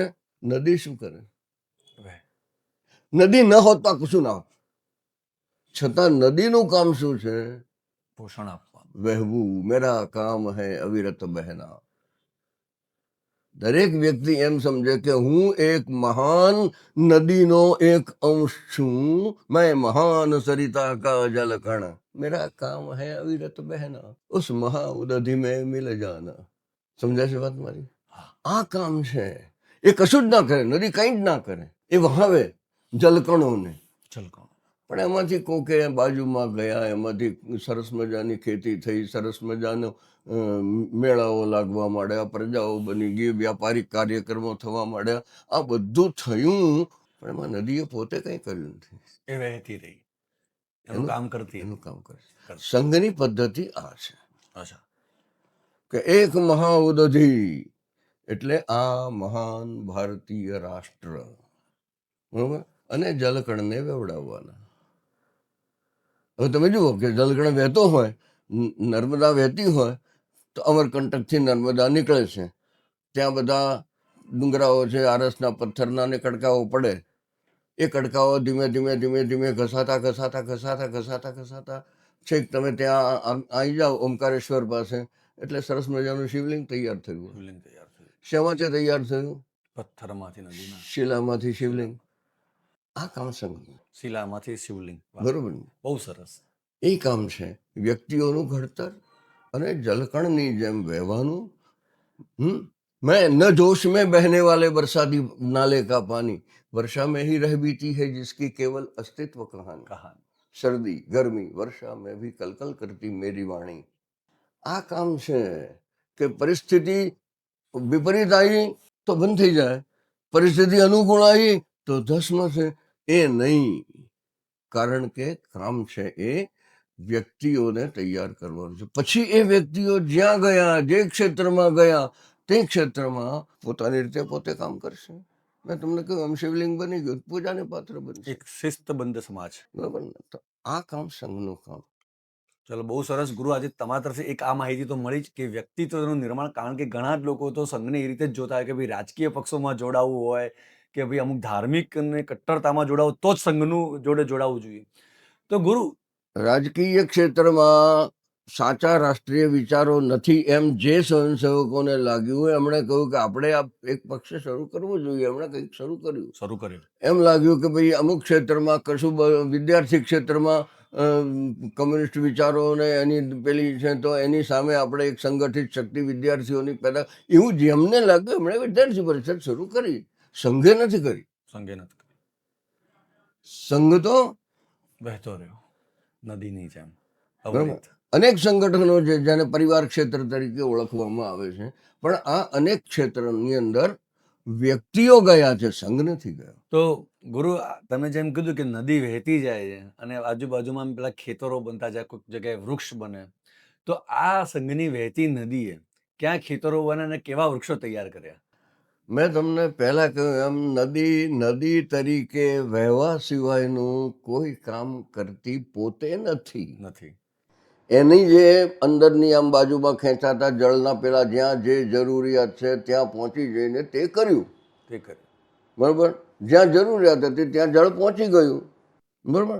અને એણે વૃક્ષો ઉભા કર્યા અને ત્યાં મેળા લાગ્યા. ને એ તો પછી કયા માણસો એને કોણે કર્યું? ત્યાં મેળા લાગ્યા તો કોણે કર્યા? નદીના કિનારા ઉપર સરસ મજાના મેળા, બહુઠાનો મેળો 7 નદીના સંગમ ઉપર લાગે તો 7 નદીઓએ શું કર્યું? એ તો માણસોએ કર્યું ને. તો નદીને જોઈને એ થાય. જો તમે એમ કહેતા હોય કે સંઘમાંથી નીકળેલા સ્વયંસેવકોએ કઈ કઈ જગ્યાએ શું શું, તમે વ્યક્તિત્વ નિર્માણની જે વાત કરી, એનાથી લાભ શું થયો? એમાં તો એ થાય છે કે કોઈને લાગ્યું કે ભાઈ રાજકીય ક્ષેત્રમાં આપણા આ જે રાષ્ટ્રીય વિચારોનો અભાવ દેખાય છે, તો એનો એક પક્ષ હોવો જોઈએ. એમણે એ શરૂ કર્યું. મેં તમને વિદ્યાર્થી પરિષદોને દાખલો આપ્યો. તો એવી રીતે જેને જેટલી પરિવાર સંસ્થાઓ કહેવાય છે, એ બધી પરિવાર સંસ્થાઓ જે તે ક્ષેત્રમાં રાષ્ટ્ર પ્રથમ એમ રાખીને વિચારણા નહોતી થતી, ત્યાં એવી વિચારણા વાળું સંગઠન જરૂરી છે એમ જેમને લાગ્યું એમણે કામ કર્યું. સીધું ત્યાં સંઘની શાખા લાગે નમસ્તે સદાવત્સલ્ય થયું ના. વ્યક્તિઓએ કર્યું, સ્વયંસેવકોએ કર્યું. જે સ્વયંસેવકો અહીંયા નિર્માણ થયા એમણે, અને એમને જોઈને બીજા હોય. એટલે હું તો એમ કહું છું કે સંઘમાં શાખામાં આવ્યો એ સંઘનો સ્વયંસેવક છે એમ નહીં. આ સમાજનો પ્રત્યેક વ્યક્તિ જ્યારે રાષ્ટ્રને પ્રથમ સમજવા મળે ત્યારે સ્વયંસેવક છે. હું તમને દાખલો આપું. આ વાત થઈ તો એનો દાખલો આપું કે જે વખતે આપણે આઝાદ થયા એના બિલકુલ પહેલું જે ચાલ્યું કાશ્મીરની અંદર આપણું, બરોબર, એમણે પાકિસ્તાનના મુજાહિદીન કે એમણે આક્રમણો કર્યા. એ વખતે આપણે અહીંથી વિમાન લઈને નીકળ્યું દિલ્હીથી. એ વખતે ત્યાંનું શ્રીનગરનું એરપોર્ટ આખું બરફથી છવાયેલું હતું. જ્યારે આ પાકિસ્તાને આપણા પર આઝાદી કાશ્મીર પડાવવા માટે હુમલો કર્યો ત્યારે. તે વખતે બિલકુલ પહેલો 1948 ની વાત છે. તો એ વખતે સરકાર કે ત્યાંનું જે કઈ કલેક્ટર ને બધા છે, હા એમની પાસે આ તૈયારી જ નહોતી કે આપણે વિમાન તો ઉતરે અને ઉતરે પછી કઈક કામ કરે, પણ બરફ જ છવાયેલો તો ઉતરશે કેવી રીતે? એમાંથી કોઈને ખબર પડી કે અહીંયા શાખા ચાલે છે, સંઘના અધિકારીની વાત કરી કે થઈ જશે. ઓહો. અને રાતોરાત શું કે આખું ગ્રાઉન્ડ એટલે એરપોર્ટ એ વિમાનને ઉતરવાને લાયક બનાવી દીધું. એટલે ત્યારે સરકારનું પોતાને એટલા કોઈ હ્યુમન રિસોર્સિસ નતા, એટલે એમને સંઘને શરણે જવું પડ્યું. સંઘને શરણે એ શબ્દો નહીં વાપરવું, પણ સંઘને ખબર પડી કે ભાઈ આ રાષ્ટ્રીય આફતની સામે આ મોટું અવરોધ છે, અને સંઘે એમ ના કહ્યું કે આ સંઘે આ કામ કર્યું છે. નહીં, આપણે હમણાં જોયું છે, હમણાં તમારા મારા જીવનમાં મોરબીની અંદર ભયંકર પૂર આવ્યું, બરોબર? આખું ગામ ખાલી થઈ ગયું. મોરબીમાં પહેલો પગ મૂકનાર કોણ હતા? સ્વયંસેવકો હતા. ખબર પડી એટલે દોડ્યા કે આપણા બંધુઓ. અને ત્યાં હું તમને કહું કે જેમને સંઘનો વિરોધ કરનાર કહીએ ને, એવા લોકોને મેં પૂછ્યું છે કે ભાઈ આ ચડ્ડીવાળાઓ શું કરતા હતા? તો મને એમ કહેવામાં, અરે સાહેબ વો તો ફરિશ્તે. અચ્છા. હા, મને જ કહેલું છે પાનવાળાની દુકાને. મેં કહ્યું આ પેલા ચડ્ડીવાળા તો બધા હિન્દુઓ ને તમને બધાને તો નુકસાન કરતા હશે કે નહીં, વો તો ફરિશ્તે છે, અલ્લાહ કે ફરિશ્તે છે. પણ મુસ્લિમ સમાજનું જ એવું વધારે કહેવું છે કે સંઘ તો મુસ્લિમ વિરોધી જ છે. સૌથી વધારે જો આપણે કોઈને સાંભળે, જો કોઈ મુસ્લિમને હું એમ કહું કે ભાઈ સંઘ આ, તો એમને તરત જ એમ થઈ જાય કે ના, આ વ્યક્તિ અમારો વિરોધી છે. એ સૌથી મોટી ગેરસમજણ. અચ્છા. તમે જુઓ કે હિન્દુ મહાસભા નહોતી ચાલતી સંઘની શરૂઆત થઈ વખતે, તો હિન્દુઓનું સંગઠન એ રીતે કરવાની શું જરૂર હતી? ત્યાંથી જ મૂળભૂત ભેદ શરૂ થાય છે કે આપણે હિન્દુ ધર્મ શબ્દ વાપરીએ છીએ, અને ધર્મ એટલે મજહબ શબ્દ વાપરીએ છીએ. ધર્મ એ શબ્દનો ના તો રિલિજિયન એવો અર્થ છે, અને ના તો મજહબ એવો અર્થ છે, ના તો દીન એવો અર્થ છે. સંઘ હિન્દુ સંસ્કૃતિને ઉન્નત રાખવામાં માને છે. હવે જે હિન્દુ સંસ્કૃતિનો ભાગ પોતાને ના સમજે, બરોબર, એની સામે આપણે કઈ કહેવાનું નથી. સંઘ કોઈનો વિરોધી નથી. પણ ગુરુ, વાત જ અહીંયા હિન્દુ સંસ્કૃતિ એટલે ફરીથી હવે જેને ખબર જ નથી કે હિન્દુ સંસ્કૃતિ, તો ફરીથી બધું ભમીને આ જવાનું હિન્દુ, મુસ્લિમ, પારસી, શીખ, તો વાત તો ત્યાંની ત્યાં જ અટકી. જે પોતાને આ દેશનો અંગ ગણે છે, બરોબર, એ હિન્દુ છે.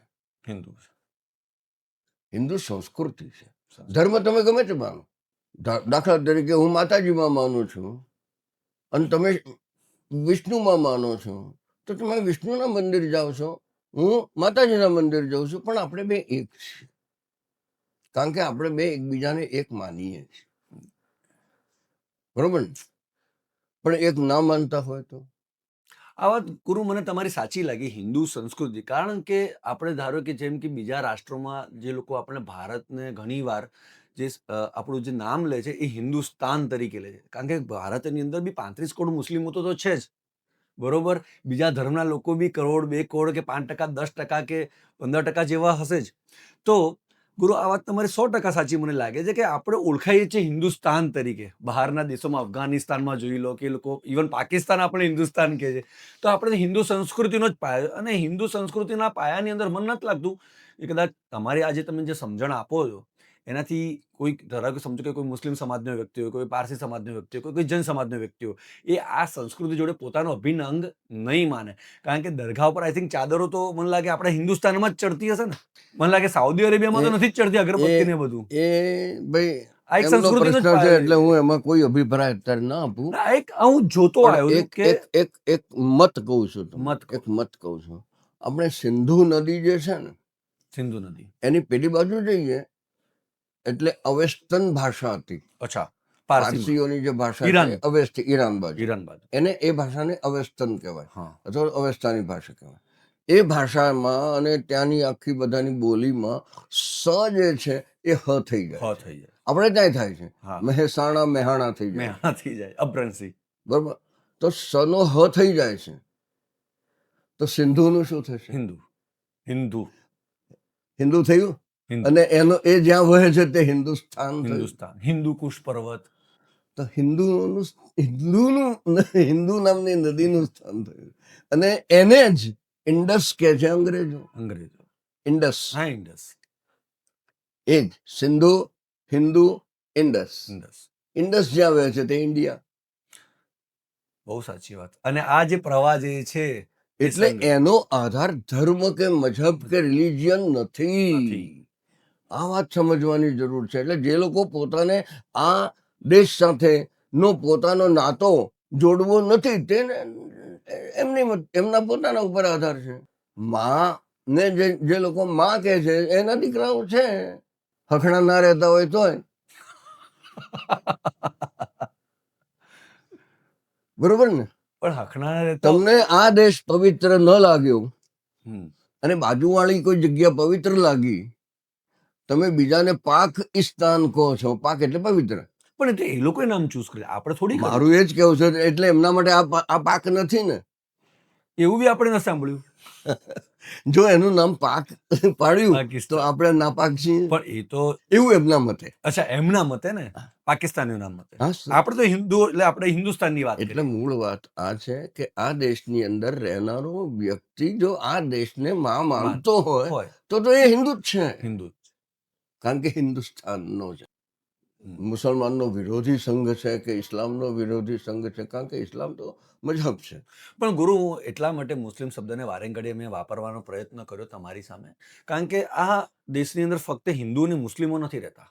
હિન્દુ ને મુસ્લિમો સિવાય પણ અન્ય ધર્મના લોકો રહે છે. શીખ રહે છે, પારસી રહે છે, ક્રિશ્ચન રહે છે, બૌદ્ધ રહે છે. એ લોકોને આરએસએસ થી કે હિન્દુઓથી કોઈ જ સમસ્યાઓ નથી થતી. તમે સમજો, હિન્દુ રાષ્ટ્રથી કે એ બધા ભાગ, પણ મુસ્લિમ લોકોને ખાસ કરીને ગેરસમજ થાય છે સંઘથી. મારો કહેવાનો કે આ દેશની અંદર એટલા બધા અલગ અલગ મુસ્લિમો સિવાય, હિન્દુ સિવાયના પણ છે, એ લોકોનો બી આ દેશ છે. તો હિન્દુ ને મુસ્લિમનો જ કેમ બટવારો? એમ મારો કહેવાનો, તમે સમજો છો? તો હિન્દુ અને મુસ્લિમના જ કેમ પ્રોબ્લેમ? હિન્દુ અને જૈનાની, મુસ્લિમ ને જૈનાની, મુસ્લિમ અને પારસીઓના લઈને હિન્દુ અને પારસીઓને, તો આ બે જ ભાઈઓ કેમ ઝઘડ કરે? અને આ બે માંથી જ એક જણ કેમ સંઘને આ હિન્દુ સંસ્કૃતિ એમ તમે થતું પોતાની એક અલગ માને? તમે એક જગ્યા એવી બતાવો કે જ્યાં હિન્દુએ મુસ્લિમ ઉપર આક્રમણ કર્યું હોય, બચાવમાં કર્યું હોય, બચાવવા કર્યું. બચાવ માટે કર્યું હોય ને પછી આક્રમણ થઈ જાય ને પછી જે થવાનું એ થાય. પણ હિન્દુએ સામે જઈને યુદ્ધ કર્યું એવું કોઈ જગ્યા તમને યાદ આવે? ના, મને ધ્યાનમાં નથી હજી સુધી. પહેલું આક્રમણ નથી. એટલે હિન્દુ તો કોઈ દિવસ આક્રમક છે જ નહીં. અચ્છા. પણ ઘણીવાર તો પણ એવું જે કહેવાય છે. પોતાને એનાથી વિરુદ્ધ સમજે, તું મને મારવા આવીશ એટલે હું તને મારીશ. અચ્છા, એ તો ધર્મ છે. પણ તું એમને બેઠો છે, હું તને મારવા આવીશ એવું બનશે નહીં. એ નહીં. બરોબર. એટલે જેમણે, મારે એની ઇસ્લામની ડિટેલમાં અત્યારે ઉતરવું નથી, જરૂરી નથી. પણ જો આ ભૂમિને પોતાની માતૃભૂમિ ગણતો હોય, બરોબર, આ સંસ્કૃતિને પોતાની સંસ્કૃતિ ગણતો હોય, તો એ ગમે તેની ઉપાસના કરતો હોય, એ આ સમાજથી ભિન્ન નથી. પણ મારી શાખામાં એક મુસલમાન સ્વયંસેવક આવતો હતો, નાનો બાળ. અચ્છા. મેં મારા અધિકારીઓને પૂછ્યું અચ્છા. તો મને કહ્યું કે એ ભારત માતા કી જય બોલે છે. હા. એ નમસ્તે સદા વત્સલે માતૃભૂમે ત્વયા હિન્દુ ભૂમે સુખમ વર્ધિતો હમ, ત્વયા હિન્દુ ભૂમે સુખમ વર્ધિતો હમ બોલે છે. આ દેશને પોતાનો દેશ સમજ, તો તું આવી જા. અને પછી આવીને કરવાનું શું? સંઘની નદીમાં વહેવાનું. પણ નદીમાં વહેવાનું કેવી રીતે? પછી તને એમ થાય કે મારે હું આ રીતે ઘડાયો છું, ઘડતર થાય વ્યક્તિનું, તો એ ઘડતર થયા પછી એણે પોતાની જાતને આ દેશના વિકાસમાં કઈ જગ્યાએ ઉપયોગી બનાવવો એણે નક્કી કરવાનું. તો ગુરુ, આ સંઘને 100 વર્ષ પૂર્ણ થયા. આ નદી વહેતી રહી છે ને આવી રીતે વહેતી રહી છે, તો આ નદીનો દરિયો બી તો હશે ને, એને ક્યાંક જઈને તો મળવાનું હશે ને. મેં કહ્યું ને, ઉસ મહાઉદધિ મેં મિલ જાના. આ રાષ્ટ્ર જીવનની સાથે આપણું એક થઈ જવું એ આપણો હેતુ છે. તો એ જ્યારે ત્યારે આપણા પર અંગ્રેજો શાસન કરતા હતા, આપણે આઝાદી મેળવી લીધી, એક સૂત્રતામાં આવી ગયા, એક રાષ્ટ્રનું નિર્માણ. તો હવે સંઘનું શું વિચારસરણી? હવે શું કરવું છે સંઘને? એક રાષ્ટ્રનું નિર્માણ નહીં, એક રાજ્યનું નિર્માણ શબ્દ વાપરો. રાષ્ટ્ર અને રાજ્ય બે જુદી એન્ટિટી છે. રાષ્ટ્રનું એક નાનકડું અંગ રાજ્ય વ્યવસ્થા છે. અચ્છા, એટલે રાજકીયતા પાછળ. રાજકીયતા એ જાય ને, રાજ્ય વ્યવસ્થા. અને 500 રજવાડા હતા તો ભારત હતો. 500 રજવાડાથી મળીને ભારત હતો. આજે એક શાસન છે ને ભારત છે. શાસન પદ્ધતિ કે શાસન હોવું સમાજની વ્યવસ્થા માટે જરૂરી છે, એ એક વાત થઈ. અને રાષ્ટ્ર હોવું એ જુદી વાત થઈ. રાષ્ટ્ર તો હોય જ, સનાતન છે. સનાતન છે. પણ રાષ્ટ્ર ભાવનાથી ઓતપ્રોત એવી વ્યક્તિઓનું નિર્માણ કરવાનું કામ તો કરીએ બંને થાય. તો આજના જે યુવાનો છે, સમજો તમે જેમ કે 11 વર્ષે જોડાયા, આવો જ કોઈક યુવાન જે હોય જેને ધીરે ધીરે અત્યારે સમજણમાં થતી હોય દેશ માટે અને શું હોય, અને એ આ બધું જોવે સંઘ વિશે, અને એને સંઘની અંદર ધારો કે જોડાવવું હોય કે કોઈક બીજા યુવાનને કોલેજમાં ભણતા છોકરાને જોડાવે કે અમુક છોકરીઓને જોડાવવું હોય, શું આપણે એક પ્રશ્ન પહેલા લઈએ, છોકરીઓ આરએસએસમાં જોડાય છે? એટલે મહિલાઓને લઈને સંગઠનમાં કઈ જગ્યાઓ છે? સંઘની એક પાંખ છે અચ્છા જેને મહિલા શાખાઓ કહે છે, અચ્છા રાષ્ટ્રીય સેવિકા સમિતિ કહે છે. અચ્છા એટલે છે. અચ્છા એટલે એ વાત પૂરી થઈ ગઈ. હવે હા, તો આ જે યુવાનો હોય યુવતીઓ હોય એમને સંઘમાં ધારો કે એમને આવવું હોય એમને જોડાવવું હોય, એટલે જોડાવું શબ્દ વપરાય મને નથી ખબર, હા, પણ એમને સંઘમાં એમનો પોતાનો એક ભાગ ભજવવો હોય તો એના ફોર્મ, એની સંસ્થા, એનું કઈ ફોર્મ બોર્મ એનું હોય જ ભરવાનું એમ? તમે મંદિરનું દર્શન કરવા જાઓ હમ. તો ફોર્મ ભરીને જાઓ છો. ફોર્મ તો નથી ભરતા, પણ ખબર તો છે કે મંદિર અહીંયા છે, મહાદેવનું મંદિર છે, અહીંયા જ બિલ મારવાનું, અહીંયા જ પગે લાગો, નંદીને પૂજવાનું છે. હું સ્કૂલમાં પ્રિન્સિપાલ છું, મને મળવા આવો છો તો ફોર્મ ભરવાનું કેસ પટાવાળો. ફોર્મ ભરવાનું તો ના કે, પણ ખબર તો હોય ને કે ગુરુ કે આ સ્કૂલ તો આ જ હતી, શાળા આ હતી એમ. એ જ વાત છે. તમે આવો પણ એટલે ક્યાં? તમે સ્વયંસેવક પણ એમ આરએસએસ નું મને તો કોઈ જગ્યાએ હજી ઓફિસ દેખાઈ નથી, નથી. તો ભાઈ મળે કેવી રીતે? આવો ને સંઘ શાખા ઉપર. પણ સંઘ શાખા શોધવી ક્યાંથી? ગૂગલ ઉપર બી કદાચ નહીં દેખાતી. અરે તમે જે ગામમાં જશો એ ગામમાં, મને તો ભારતના કોઈ પણ ગામમાં જ્યાં ગયો છું ત્યાં સંઘ શાખા મળી ગઈ છે. અચ્છા, હા, સંસકો હોય, રમતા હોય, ધ્વજ હોય. પણ રમત રમવા માટે શું કામ કોઈ એ જ જોડાય? મેં સૌથી પહેલા આની શરૂઆત કરી હતી કે કોકને રમત રમતા દેખાય, કોઈને ગીત ગાતા દેખાય, કોઈને બૌદ્ધિક સાંભળતા દેખાય. બરોબર, આ બધી પ્રવૃત્તિઓ ચાલતી હોય, એ સંઘની પ્રવૃત્તિઓ છે. તમે તમારા મિત્રને કહો કે ભાઈ તું સ્વયંસેવક છે, મારે સ્વયંસેવક બનવું છે, ચલ, તો આપણે પેલા ચાલ. એના માટે કોઈ પાવતી ફાળવાની જરૂર નથી, એના માટે કોઈ શું કહેવાય સભ્ય ફી નથી.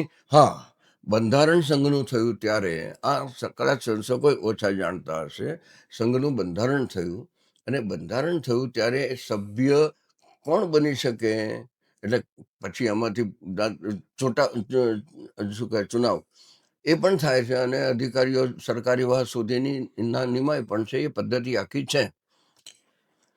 હજી આમાં કોઈ દિવસ વિવાદ નથી થયો એ વાત જુદી છે, કોઈ જગ્યાએ બે જણ ઉભા થઈ રહ્યા એ વાત પણ જુદી છે, પણ આ પદ્ધતિ તો છે. તો એ વખતે સભ્ય નક્કી કરવા પડે.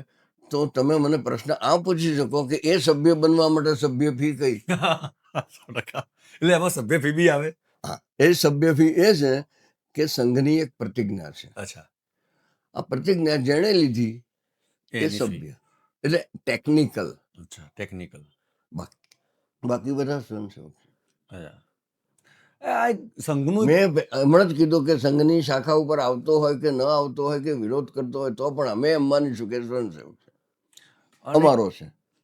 આ એક જબરદસ્ત એક સંઘ વિશેની એક વાત છે કે સંઘનું ચરિત્ર જેવું છે કે રમતા, તમે જેમ કીધું કે કોઈ રમે, કોઈ ગીતો ગાય, કોઈ આ કરે, અને આ કરતા કરતા એક વ્યક્તિત્વનું નિર્માણ થાય, ને વ્યક્તિ રાષ્ટ્રનું નિર્માણ કરી દે, અને ખબર બી ના પડે કે રાષ્ટ્રનું એક નિર્માણ થઈ ગયું. એક સૂત્રતામાં આપણે રોકેશ, રાષ્ટ્રનું નિર્માણ ના થઈ કોઈ શકે. કરી શકે નહીં. રાષ્ટ્ર સનાતન તત્વ છે, પોતે રાષ્ટ્રનું અંગ બની હા, શકે. એટલે રમતા રમતા રમતા એક અભિન્ન એ અંગ બનતો જાય, અને છતાં બી ધારો કે આટલું આપણે સમજણ આપીએ, અને છતાં બી હજી બી હું એમ વાત કરું તો મને એમ થાય કે હું એક હિન્દુ સંસ્કૃતિનો ભાગ બનવા જઈશ, હું આરએસએસમાં જઈશ, એટલે મારે એક ખાખી પેન્ટ પહેરવાનું છે, એક white T shirt white shirt પહેરવાનું છે, માથે એક ટોપી પહેરવાનું, હાથમાં એક દંડો રહે, અને બસ મારે પરેડ કરવાની. કશું જરૂરી નથી.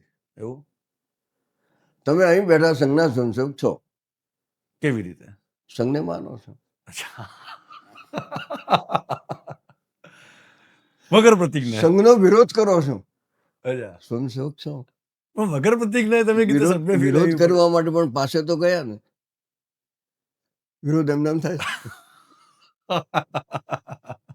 સાચી વાત છે. એટલે તમે જેને નકારો એનું પણ અસ્તિત્વ તમે થઈ જાય છે. મેં કહ્યું ને, સમાજનો દરેક વ્યક્તિ સંસદ છે એમ માનીને ચાલતા હોઈએ છીએ. તો ફોર્મ ભરવાનું અમે નથી. પેલા ઘટનાયક જે બનતા ને તો અમે એમ કહેતા હતા કે ઘટનાયક તો વિસ્તારનાયક છે, એટલે પોતાના વિસ્તારમાં જે કઈ તકલીફો છે એ જાણીને એને ઉકેલવા માટે પ્રયત્ન કરશે. તો આ સંઘના મંદિર તમે જેમ કીધું કે શાળા કીધી કે ભગવાને તમે ક્યાં મળવા જાઓ, આ મળવા, તો આ સંઘમાં કયા ભગવાનો હોય છે, કયા પ્રિન્સિપાલો હોય છે? સંઘની કાર્ય પદ્ધતિ આપણે જોવા જઈએ ને ભાઈ, હમ. તો એમાં કાર્યાલયો હવે થવા માંડ્યા છે. અચ્છા. કારણ કે સંઘે આર્થિક જે ખર્ચ તો થાય ને, અચ્છા. ચાલે, તો એના માટેની એક સાદામાં સાદી ને સીધી પદ્ધતિ રાખી હતી કે વર્ષમાં એક વખત હમ. ગુરુ પૂર્ણિમાના દિવસે અચ્છા. ધ્વજની સામે ઉભા રહીને પરમ પૂજ્ય ભગવત ધ્વજને ગુરુ માનીને, અચ્છા. સંઘ ગુરુ કોને માને છે? વ્યક્તિને નહીં, તત્વને માને છે. તત્વ. અને તત્વ એટલે ત્યાગ અને પવિત્રતાનું પ્રતીક, એટલે ભગવત ધ્વજ. ભગવો. ત્યાગનું અને પવિત્રતાનું, ઉગતા સૂરજનું અને ત્યાગનું. આપણે ત્યાગીઓને ભગવો પહેરાઈએ છીએ, ગમે તે પહેરતા નથી. ત્યાગ અને પવિત્રતાનું જે પ્રતીક છે એને આપણે ગુરુ તરીકે સ્થાપિત કર્યા, અને એની આગળ આપણને શક્ય હોય દક્ષિણા મૂકી. એની કોઈ નોંધ નહીં. કોઈ એમ કહેશે નહીં કે XYZ 1 લાખ રૂપિયા આપ્યા કે XYZ 2 પૈસા આપ્યા. આંતરિક રીતે પોતાના સ્વયં. પણ તમારી અંતર્ભાવ શ્રદ્ધા, નથી. તમારી શ્રદ્ધા અને શક્તિ છે એ પ્રમાણે તમે, કેટલાક લોકો આર્થિક સ્વરૂપમાં નહીં તો સમયના સ્વરૂપમાં આપે. પણ એ જે ગુરુદક્ષિણા જે મુકાઈ એ જ સંઘની આવકનું સાધન હતું. ત્યાં સુધી કે ગુરુદક્ષિણાનો કાર્યક્રમ પતી ગયા પછી કોઈ આવીને કે મારે ગુરુદક્ષિણામાં 50,000 આપવા છે, તો હું જો મુકેશ કહું તો કહું કે હવે આવતા વર્ષે. હવે આવતા વર્ષે પૂર્ણિમાના દિવસે. ના તો નહીં પાડીએ, પણ હવે આવતા વર્ષે. આવતા વર્ષે. એ જ સંઘની આવકનું ક્ષેત્ર હતું. એના આધારે પછી સંઘનું મોટામાં મોટું કામ, જે પ્રચારકો પોતાના જીવનના સર્વસ્વનો ત્યાગ કરીને જે પ્રચારક રૂપે નીકળી ગયા, એમના નિર્વાહ માટે, એમને રહેવા માટે કાર્યાલય બન્યા. એટલે દરેક ગામમાં કાર્યાલય હોય, ન હોય તો કોકના ઘેર ચાલતું હોય, પણ કાર્યાલય હોય. એ વ્યવસ્થા છે આખી. પણ સંઘનું કામ સંઘ શાખાથી શરૂ થઈ અને પછી છે સરસંઘ ચાલક સુધી પહોંચે. તો તમે જેમ કીધું ત્યાગ અને પવિત્રતાનું પ્રતીક ધ્વજા, જેને આપણે ગુરુ તરીકે એ લોકો માને, આપણે પૂજીએ છીએ, બરોબર? તો સંઘમાં ત્યાગ શું છે? સંઘ શેનો ત્યાગ કરે છે? તો જેના માટે એને ત્યાગને એને પ્રતિકાત્મક રાખવું પડ્યું. પોતાના જીવન કરતા પોતાનું અલગ વ્યક્તિત્વ છે એવી ભાવનાનો ત્યાગ. ફરીથી સમજાવો. હું એટલે કોણ? આ સમાજનું અંગ. અચ્છા. હું છું અને બધું મને મળવું જોઈએ. બધું મારા માટે છે. પૈસા હું, એટલે લાંચ લેતી વખતે શું થાય? પેલો મારો ભાઈ છે તો હું ભૂલી ગયો છું ને, તો જ લાંચ લઉં છું. એ જે હું છે, સમાજથી અલગ હોવાપણાની ભાવના, કે મારું જે આ બધું આ સમાજનું પણ છે, હું આ સમાજનો એક હિસ્સો છું ને હું સમાજને કામમાં આવું. અંગ છું. આપણે અંગાંગી શબ્દ વારંવાર વાપર્યો. બરાબર. હવે મગજમાં બેસે છે કે તમે એકચ્યુઅલી શું કહેવા માંગો. ત્યાગ એટલે આપણે ત્યાગ બીજું હોય ને અમારા જેવા આપણે લોકો. ત્યાગ શાનો કરીએ છીએ? આપણે સારી રીતે જીવવું છે, યસ જીવવું છે, શુક્ર નથી જીવવું. મારે આર્થિક મેળવવું છે, યસ, શુક્ર નથી મેળવવું. પણ હું આ સમાજનો અંશ છું એટલે જો ઓફિસર છે, માનો તમે, હું તમારી પાસે આવ્યો એટલે તમે કહેશો કામ તો તમારું થઈ જશે, મને 1 લાખ રૂપિયા બાદ જઈને દુકાનમાં આપી દો. તો તમે મને તમારો અંગત ગણ્યો નહીં. જો ગણ્યો હોત તો માંગતો કાયદેસર થાય એવું છે, થાય એવું છે, થઈ જશે. તમે જે જગ્યાએ બેઠા છો એને વફાદાર રહીને. એટલે તમારો કહેવાનો મતલબ કે જેટલા બી લાંચિયાઓ છે, જેટલા બી રિશ્વતો છે, એ આ સંઘનો કે સમાજનો કે રાષ્ટ્રનો સભ્ય નથી, જે રાષ્ટ્રના વિરોધી છે. અને એવા લોકોના વિરોધને, એવા લોકોના એની અંદર સંસ્કાર રેડવાનું કામ સંઘનું છે. સંઘનું કામ તો બધાને સંસ્કારી બનાવવાનું છે ભાઈ. તો સંઘ પોતે એક માં થઈ. હા, સંસ્કૃત બનાવવાનું કામ એ સંઘ કરે છે. એટલે વ્યક્તિ નિર્માણનું કામ કરે છે. એટલે સંઘ કોઈ અલગ એન્ટિટી છે એમ પણ હું તો નથી માનતો. એટલે સનાતન જયારે કહું ત્યારે તો વશિષ્ઠના સમયમાં સંઘ રક્ષા ચાલતું હતું, નહોતું ચાલતું, પણ સંઘ વિચારતો હતો. સંઘ વિચારતો. પણ એક આ સંઘની તમે જે રીતે અત્યારે વાત કરી તે મને એક વિચાર આવ્યો કે એક કઈ પંથી એક વામપંથી અને એક દક્ષિણપંથી એટલે એક લેફ્ટિસ્ટ વર્સિસ રાઇટિસ્ટ. તો આ કોન્સેપ્ટ તો શું છે તો પછી સંઘને લઈને સંઘને કેમ માનવું, અવળા માનવું કે રાઇટિસ્ટ માનવું, એમ લેફ્ટિસ્ટ ઓર રાઇટિસ્ટ? હવે આપણે ત્યાં વામ શબ્દ તો અવળું હોવાના અર્થમાં અચ્છા, વપરાય છે અવળું. હંમેશા. વામપંથીઓ એટલે એમને જે વખતે શંકરાચાર્યજીના કે એમના જે અઘોરીઓ હોય કે અવળા રસ્તે થઈને ઉપાસનાઓ કરતા હોય એમને આપણે વામપંથી કહેતા એ અર્થમાં. તો એ વામપંથીઓને પસંદ આવે કે અમે અવળા છીએ એવું પોતાની જાતને? ખબર જે વખતે પડે એ વખતે સવળા થાય, પણ ના પડે એટલે જ્યાં સુધી અમે અવળા પંથી છીએ, એટલે અને આજે ખબર પડી. એટલે જેમને જે વખતે વામપંથ એટલે આપણે વામપંથ કોમ્યુનિસ્ટોને કહીએ, કમ્યુનિસ્ટ. કમ્યુનિસ્ટ વિચારધારાનો આધાર થયો એ વખતે એમણે ત્યાંથી શરૂઆત કરી કે દેશ શબ્દ ખોટો છે, અચ્છા, રાષ્ટ્ર શબ્દ ખોટો છે, અચ્છા. ધર્મ શબ્દ ખોટો છે, ધીઝ આર ધ ઓપિયમ, અફીણ છે, એનો નશો ઓહો. પીવડાઈને લોકોને. એટલે દુનિયાના બે જ વર્ગો છે, અચ્છા, હેવ્સ એન્ડ હેવ નોટ્સ. ઓકે. પૈસા છે એવા અને પૈસા નથી એવા, અને એ બે વચ્ચેનો સંઘર્ષ આ એમનો મૂળભૂત સિદ્ધાંત. પણ એ લોકો સૌથી વધારે પૈસા બનાવ્યા છે. એટલે પોતાના સિદ્ધાંતથી વિરુદ્ધ ચાલ્યા છે. વામ તો છે, કમ્યુનિસ્ટની વાત કરું છું, વામ વામપંથીની તો છે. એટલે વામ તો અંગ્રેજીમાં હું કહું એના બે અર્થમાં લઈ શકશો તમે કે એટલે લેફ્ટ ઇઝ નેવર રાઈટ. મેં એ તો ગુરુ એટલા માટે તમને કીધું કે લેફ્ટ ઇઝ નેવર રાઈટ. જેમ કે આપણે કેરળમાં જેમ કીધું તો કેરળમાં આઈ થિંક કમ્યુનિસ્ટ હતી પ્રજા. પછી અમે જે ભણેલા કોલેજમાં અને ઇતિહાસમાં જે ભણેલા કે ભાઈ બંગાળમાં પણ ટીએમસી મને ખબર, પણ એની પહેલાં કોઈ કમ્યુનિસ્ટ હતી અને આપણી ભારતની ઈસ્ટ બાજુ વધારે કમ્યુનિસ્ટ, ચાઇનામાં પણ સૌથી વધારે પૈસા તો એ લોકો જ. એટલે મેં એ પરિપ્રેક્ષમાં પણ ત્યાંની જે પ્રજા જે છે, હું બંગાળ ગયેલો એકવાર, પણ ત્યાંની પ્રજામાં એટલો વિકાસ ન થયો. કેરળમાં જઈએ તો કેરળમાં નો ડાઉટ સરકાર વામપંથી છે, પણ તમે કીધું તો એ પછી લોકો પોતાના જ લોકો શું કામ એવી સરકાર લોકો ચૂઝ કરે કે ભાઈ જે રાજ્યમાં ના માને, રાષ્ટ્રમાં ના માને, કોઈ નિર્માણમાં ન માને, કોઈ વસ્તુમાં. જે મેં અવળા કહ્યું ને એ તો આપણી પરંપરામાં ભૂતકાળની અંદર જે ઉપાસના પદ્ધતિઓ હતી અચ્છા, એમાં જે અઘોરી કે એવી વામ ઉપાસનાઓ કહેવાતી એને લઈને વામ શબ્દ વપરાતો થયો. વામનો અર્થ ડાબો થાય. અચ્છા, ડાબો હા. એટલે ડાબેરી. અચ્છા, અચ્છા, ડાબેરી કહેવાય. અને એટલે ડાબો ને જમણો એમ એ શબ્દો કાળક્રમે આપણા ભાષાના વ્યવહારમાં આયા છે. એ મૂળ સૈદ્ધાંતિક શબ્દો નથી. અચ્છા, કારણ કે આપણે કોમ્યુનિસ્ટને કોમ્યુનિસ્ટ કહીએ, સમાજવાદીઓને સમાજવાદી કહીએ, સામ્યવાદીઓને સામ્યવાદીઓ કહીએ, રાષ્ટ્રવાદીઓને રાષ્ટ્રવાદી કહીએ. એમાં ડાબાને જમણા કહેવાની જરૂર નથી. એટલે કોઈ મને એમ પૂછે કે સંઘ લેફ્ટિસ્ટ કે રાઇટિસ્ટ, તો હું એમ કહીશ કે આ બંને શબ્દો ખોટા છે. સંઘ ઇઝ નાઇધર લેફ્ટિસ્ટ નોર રાઇટિસ્ટ. તો સંઘ જે છે એ સંઘ છે, સંસ્કૃતિ છે. તો સંઘ તો પછી જેમ કે લેફ્ટિસ્ટ જે ગવર્મેન્ટ જે ચાલે છે, આપણે જેને લેફ્ટિસ્ટ તરીકે ઓળખીએ છીએ, તો ત્યાં બી સંઘની શાખાઓ હશે છે કાશ્મીરમાં? છે અચ્છા, કાશ્મીરમાં છે હજી શાખા? છે ક્યાં ક્યાં? બહુ જોખમથી ચાલે છે. કારણ ઓહો. કે પણ એ રાજકીય પેલાનાથી નહીં, એ જે આક્રમકોની જે વૃત્તિઓ છે કે અમારા સિવાય કશું જ ન હોવું જોઈએ, એમની વૃત્તિના કારણે.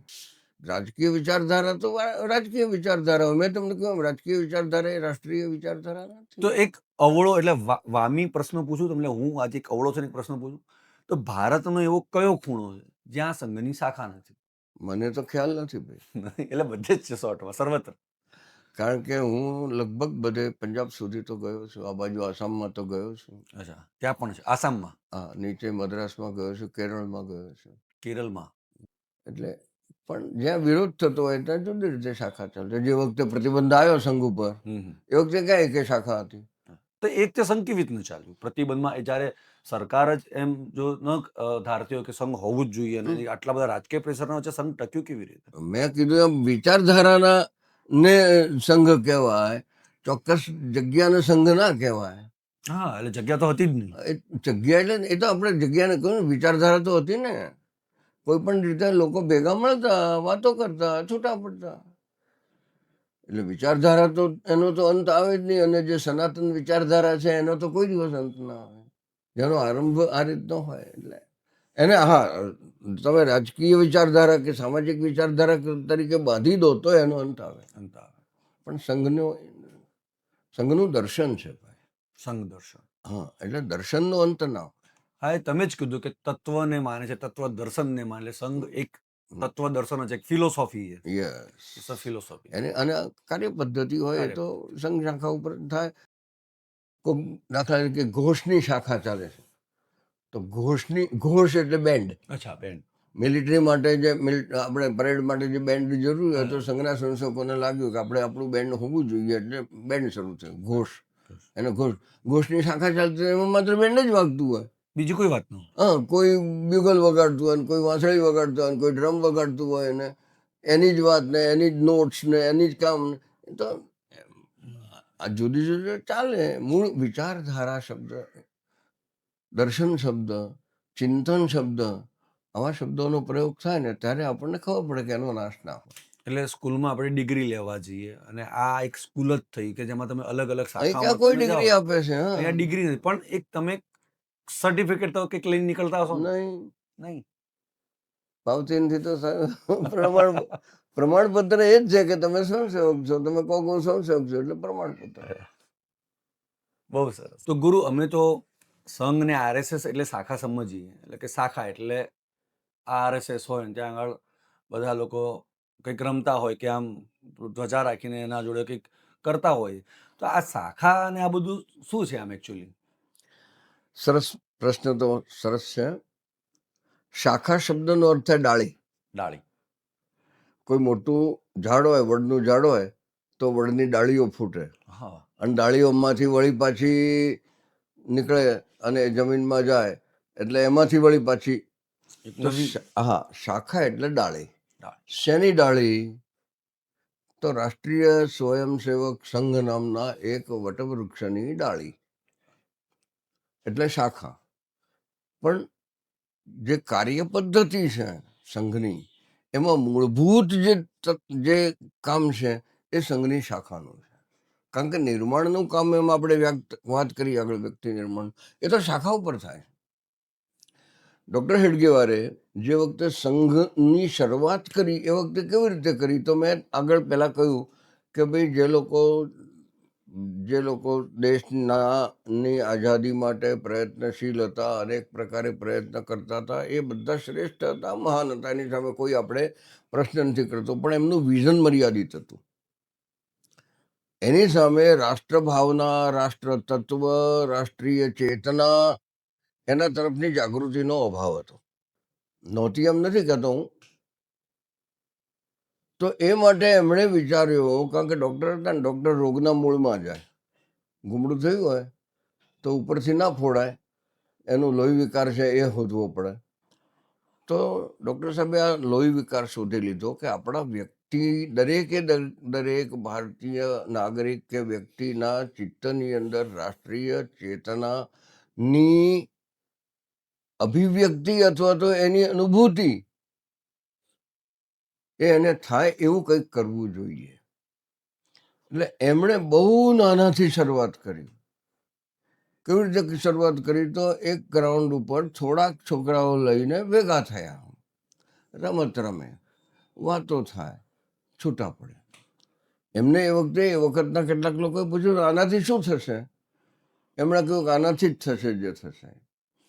તો ધીમે ધીમે ધીમે સંખ્યા તો વધતી, આ છોકરાઓને રમત ગમત તો ગમે એટલે વધતી ગઈ. એમાંથી આગળ અને વિચારો શરૂ થયા, અને વિચારો શરૂ થયા એટલે વિચારોનો વ્યાપ શરૂ થયો. એમાં આવનાર સંસક સાવ સાદી સીધી રમતો રમતા હોય, પણ રમતો રમતા રમતા શરીર કેળવાય, વ્યાયામ કરતા કરતા શરીર કેળવાય, ગીતો ગાતા ગાતા એની અંદર રાષ્ટ્રભાવનાના ગીતો આવે, એની અંદરથી મનની કેળવણી શરૂ થાય અને વાતો થાય, બૌદ્ધિક થાય. એની અંદર આખી માણસની જે પરિવર્તનની પ્રક્રિયા છે એ ચાલે, અને એમાંથી જ એ જે આપણે ઈચ્છીએ એવો વ્યક્તિ નિર્માણ થાય. વાર્તાઓ ખાલી કેટલીક વખત વાર્તા કથન કાર્યક્રમ હોય છે, પણ વાર્તા કથન થાય ત્યારે જો આપણે ઉધમસિંહની વાર્તા વાંચતા હોઈએ તો એનું જે ગર્વ છે એ આપણે અનુભવીએ ને. એટલે આ વાર્તાઓ માટે અલગથી કથાકાર આવે કે? ના, ત્યાં કાર્યક્રમ જે અનેક હોય એમાં એક કાર્યક્રમ આપણો વાર્તા કથનનો કાર્યક્રમ, તો એકાદ દિવસે વાર્તા કહીએ, ખાલી વાર્તા જ ચાલે. પછી આમ જે કથાકારો બોધ કરે એવી ના હોય, સંઘ શાખા ઉપર ચાલે. સંગીત પણ એટલે ગીત પણ સંઘ શાખા ઉપર. પણ અનુશાસનનો જબરજસ્ત આગ્રહ રહે. એટલે બે શબ્દો સમજો, ડિસિપ્લિન, મિલિટરી ડિસિપ્લિન અને અનુશાસન, એ બેમાં ફેર છે. અચ્છા. કયો ફેર છે કે મિલિટરી ડિસિપ્લિન લાદવામાં આવે છે, ઉપરથી જેમ કહેવામાં આવે એમ કરવું હોય. There is not to question why, there is but to do and die. ઓ અનુશાસન અંદરથી આવે છે. મારે કોઈ જગ્યાએ જવું છે અને જોડા બહાર કાઢવા છે તો એ લાઇનસર મૂકવા, એના માટે બોર્ડ માર્યું હોય તો કામ ના થાય. એ અંદરથી આવે. સમયનું પાલન અનુશાસનથી આવે. મને તો સમય પાલનના એટલા બધા અનુભવો મારી જીવનમાં થયા છે, એના કારણે ફાયદા પણ અને ક્યારેક નુકસાન પણ કોકને થયું હશે, કારણ કે એની આદત ના હોય. પણ અનુશાસન એ સંઘની જે પદ્ધતિઓ છે એના કારણે આ બે વસ્તુઓ તો એનામાં પહેલાથી આવવાની શરૂઆત થઈ જાય. અને ત્યાંથી પછી જે મેં પહેલા પણ વાત કરી કે ઘટનાયક હોય, આખા વિસ્તારનો નાયક હોય. અમે એમ કહેતા કે દરેકના ઘરના છેક અંતરંગ સુધી, રસોડા સુધીનો સંબંધ સંસર્ગનો થાય. જે ઉત્તમ વિચારો છે એ ઉત્તમ વિચારો ધીમે ધીમે ધીમે સમાજની અંદર ફેલાય અને સમાજ એ સમજતો થાય. એ વિચારથી આ સંઘની શાખા શરૂ થઈ. એટલે એક નાનકડી ચાલતી શાખા, પણ એમાં જેટલા સ્વયંસેવકો આવે એટલા, એમના કુટુંબો, એમના પરિજનો, એમ વિસ્તાર થતો જાય. તો ગોરુ સમજો કે કોઈ ગામની એક શાખા હોય તો એની પછી ઉપરથી બી જિલ્લાની શાખા હોય, જિલ્લામાંથી રાજ્યની શાખા હોય, આ રીતે હોય કે એનું શાખાનું વિભાજન કે કેન્દ્રીયકરણ કે જેને કે અનુશાસનકરણ કેવી રીતે થાય, એટલે એને ચલાવવામાં કેવી રીતે આવે? મેં કહ્યું ને કે શાખા એટલે ડાળી. ડાળી. તો એ ડાળી કોઈક વૃક્ષ સાથે જોડાયેલી જ હોય ને, તો એ સંઘ સાથે જોડાયેલી હોય. હવે જે ગુજરાતમાં કામ શરૂ થયું હતું, જે જગ્યાએ શરૂ થયું ત્યાં તો હોય. માનો કે આપણે અમદાવાદથી શરૂ થયું, તો અમદાવાદથી શરૂ થાય તો ત્યાંથી પછી કેટલાક સંશોધકો તૈયાર થઈને બીજા ગામ જાય, ત્યાંથી વળી સંશોધકો બીજા ગામ જાય. સંઘના પ્રચારકો એ ગામે ગામ પ્રચાર પ્રથા જે છે ને એ તો બહુ અદ્ભુત છે. અદ્ભુત. તમે મને ત્યાગની વાત કરી છે. જેણે જીવનનો ત્યાગ કર્યો હોય, આખા સમગ્ર જીવનનો, એટલે જીવનનો ત્યાગ કર્યો એટલે મરી જવું નહીં, પણ હું ગિરીશ ઠાકર છું એમ આખું હું પણ, મારો સ્વભાવ, મારા શોખ, મારી ઈચ્છાઓ બધું સમર્પિત હોય. તો જેમણે પોતાને આવી રીતે સમર્પિત કરે એમના જીવનમાં સંઘ સિવાય કંઈ ના હોય. તો સંઘ સિવાય જે વ્યક્તિનું પોતાનું પરિવાર હોય, પરિવારનું પાલન પોષણ હોય, તો એ કેવી રીતે પછી કરવાનું? મેં કહ્યું કે જે પ્રચારક તરીકે નીકળે એનો પરિવાર આખો હિન્દુ સમાજ, એ પરણ્યા ના હોય મોટા ભાગે. અચ્છા, એટલે એવા શોધવામાં જાય કે જે પરણ્યા ના હોય એને જ આ થવું? પોતાની મેળે સ્વેચ્છાથી જે લોકો કામ કરવા આવે, એ શરૂઆત 1 કલાક આપ્યો સંઘની અંદર શાખામાં, પછી એને સહેજ ઉપર આવ્યો એટલે એને એક નાનકડા ગટનો ગટનાયક બનાવ્યો. તો એ બીજાઓના ઘરમાં મળતો જાય એટલે 1 કલાક 2 કલાકમાં પરિણમ્યો. પછી એકાદ નાનકડા શિબિરમાં જાય એટલે 5-6 દિવસો એણે આપ્યા એમ કહેવાય. પછી એનાથી વધારે મોટા શિબિરમાં જાય તો 1 મહિના સુધીના શિબિરની અંદર ગયો તો પોતાના જીવનનો 1 મહિનો સંઘને આપ્યો એમ કહેવાય. અને પછી એમ કરતા કરતા વિદ્યાર્થી વિસ્તારક તરીકે જાય, કોઈ જગ્યાએ ગયો અને ત્યાં ભણવાનું છે તો ભણે તો છે જ, પણ એની પાસે સમય છે એનો સંઘના માટે ઉપયોગ કર્યો છે અને વિદ્યાર્થી વિસ્તારક તરીકે ત્યાં જાય. અને પછી એનું જીવન જેમ જેમ જેમ જેમ જેમ પરિપક્વ થતું જાય એમ એને ઈચ્છા થાય કે મારા જીવનનો કોઈ અર્થ નથી, તો હું સંઘને શા માટે સમર્પિત જીવન ના કરી દઉં. એવા જે સમર્પિત પ્રચારકોને અત્યંત બુદ્ધિમાન અને અત્યંત શક્તિશાળી એવા જે પ્રચારકો હતા, જેમનાથી હું ખૂબ પ્રભાવિત હતો, એવા અનંતરાવજી કાળે. એ તો એન્જિનિયર હતા અને સંઘમાં આવ્યા પછી આપણા માટે જરૂરી એવું કોઈ ક્ષેત્ર એવું નતું જેમાં સર્વશ્રેષ્ઠ નહીં. એમનો તો આગ્રહ હતો કે પરિપૂર્ણતાથી ઓછું કશું નહીં, નોટ લેસ ધેન પરફેક્શન. એટલે અમે પણ એવા બનીએ એવી ઈચ્છા રાખતા. પણ એમાં દ્રષ્ટિ કઈ કે આપણા જીવનનું દરેક પગલું એ રાષ્ટ્રહિત માટે હોય. એટલે કે સમજો કે આજે જેમ કે જેન્ઝી જનરેશન જે છે એ એના પછીની આવતી જનરેશન આલ્ફા, તો આ જે જનરેશન એમાં કોઈક પરણિતા એટલે કોકને પરણવું પણ હોય અને એને રાષ્ટ્રની બી ભાવના હોય, એને પણ પ્રચારક બનવું હોય, એટલે સમજો કે કહેવાનો મતલબ સમાજને સાથે લઈને, એટલે પોતાના પરિવારને સાથે લઈને, પોતાના લગ્ન જીવનને લઈને, અને એને સંઘમાં પછી સંઘે ક્યાં કોઈ દિવસ કહ્યું કે તમારા વ્યક્તિગત જીવનનો ત્યાગ કરો? દરેકના માટે નથી. પણ આ તો મોસ્ટ ઓફ લાગે કે જો જેમ સંઘમાં છે ને આપણા એના જોડે લગ્ન ના કરાય, એ તો સંઘમાં જતા રહે. સંઘ લગ્ન ના કરાવે એ બધી વાતો ખોટી છે. અચ્છા, એ બધી વાતોને માનવાની એ જરૂર નથી. જે લોકો સંઘની નજીક નથી ગયા એ લોકો ગમે તે વાતો કરે, એની સાથે આપણે નિસ્બત ના એમ નથી. તો મેં તમારું પોતાનું જીવન જોયું, તમે બહુ સરસ, તમે તમારું પારિવારિક જીવન ચલાવ્યું, તમે સરસ તો તમારા દીકરાઓ અને બધા સરસ તમે હા, ચલાવ્યું, હવે તમે સાથે તમે મેળવ્યું છે. પણ લોકોના એક આમ ભાવના છે. હવે જો હું વિદ્યાર્થી વિસ્તારક હતો, હમ. જે વખતે હું અમદાવાદમાં હતો એ વખતે શંકરાચાર્યમાં રહેતો અને સંઘનું જ કામ કરતો મારા ભણવા ઉપરાંત. પણ એનો અર્થ એ નતો કે મારે ભણવાનું નહીં કરવાનું. સંઘના જે અધિકારીઓ હતા એમનો આગ્રહ રહેતો કે ભણવાનું નહીં, શ્રેષ્ઠ ભણવાનું. શ્રેષ્ઠ પણ. શ્રેષ્ઠ બનવા હું એક દાખલો આપું મારો, કે હું SSC ની અંદર મારે પરીક્ષા આપવા ગયેલો અને ત્યાં મને મત કરડ્યું હતું માખીઓનું, અને હું એક પેપર ના આપી શક્યો. પછી મને ડિપ્રેશન આવી ગયું. ડિપ્રેશન આવી ગયું એટલે પછી એક પ્રાઇમરી સ્કૂલની અંદર શારીરિક શિક્ષણ માટેની 6 મહિનાની તાલીમ હતી, ને પછી એમાં પ્રાથમિક શિક્ષકમાં જોડાવાય. તો એ 6 મહિનાની તાલીમ માટે મેં ફોર્મ ભર્યું અને રજીસ્ટર કરવા જતો હતો, અને રસ્તામાં મને અમારા પ્રચારકજી અનંતરાવજી મળ્યા. મને કે ગિરીશભાઈ ક્યાં જાઓ છો? એક દિવસ એક વચનમાં ના બોલે. મેં કહ્યું આ ટપાલમાં આ કરવા માટે જોઉં છું. શું કરવાનું છે? શિક્ષક માટેનું પ્રાથમિક શિક્ષણનું મને આવડે છે, શારીરિક મારું સારું છે, બતાવજો કેવું છે ફોર્મ. મેં એમના હાથમાં આપ્યું, ખોલ્યા વિના ફાડી નાખ્યું. ખોલ્યા વિના.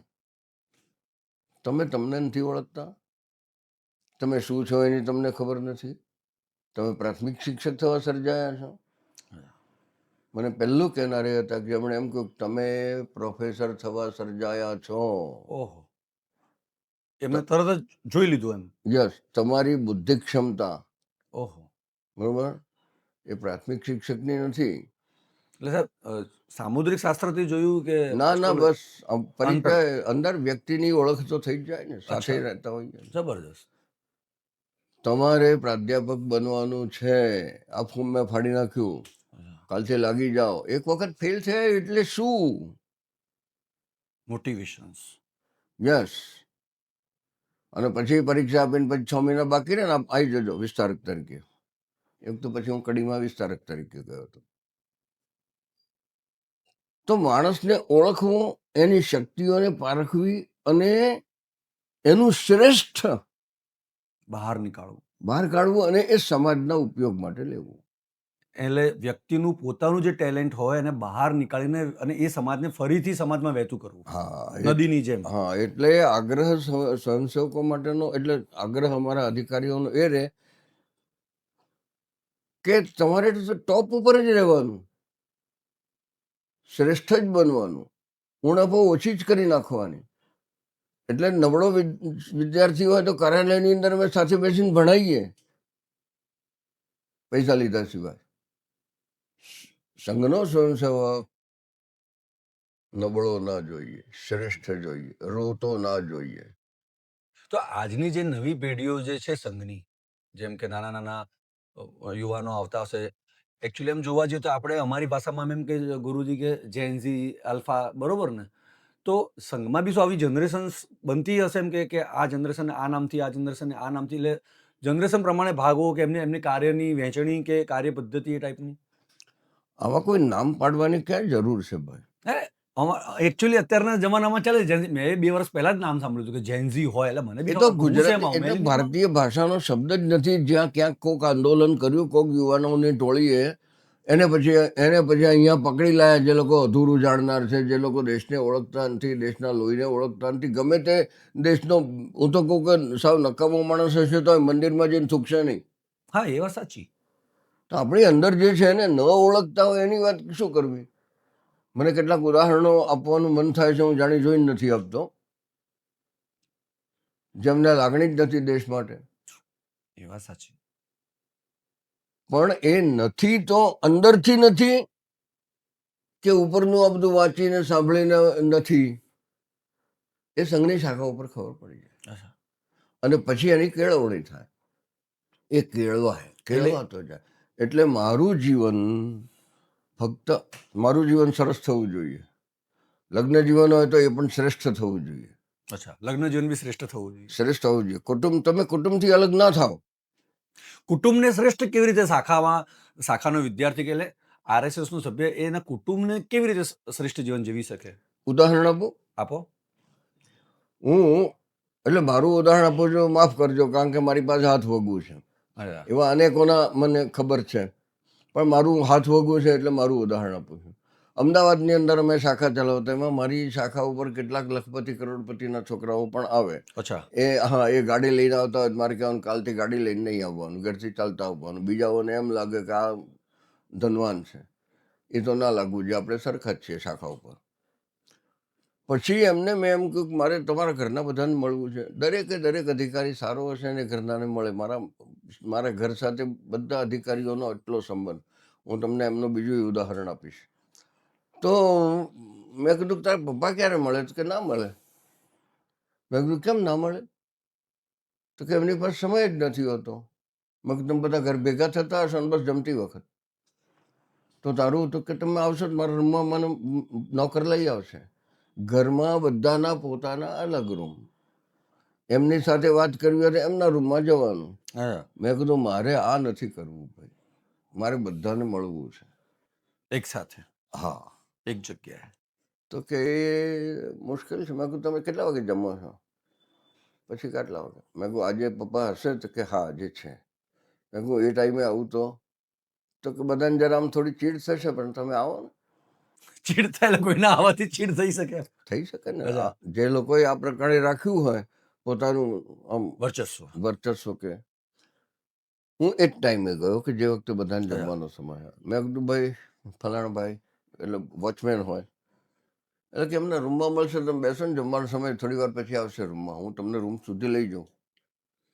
મેં કીધું ના, રૂમ સુધી નથી જવું. એ ક્યાં હશે અત્યારે? એટલે કે અત્યારે ડાઇનિંગ હોલમાં હશે. મેં કહું ત્યાં લઈ જાઓ મને. તો પેલો જરા આમ અચકાયો. મેં કહું ચિંતા ના કરો, તમારો વાંક નહીં કાઢું. તમે કહેવું હોય તો કહેજો કે મેં ના પડી છતાં આવ્યા. ત્યાં ગયો, એટલે જેનો ઘર હતું એની સામે જોયું ને એના પિતાજીને કીધું નમસ્કાર, એની મમ્મીને કીધું પ્રણામ. હા ભાઈ કોણ છો? એમ શરૂઆત થઈ.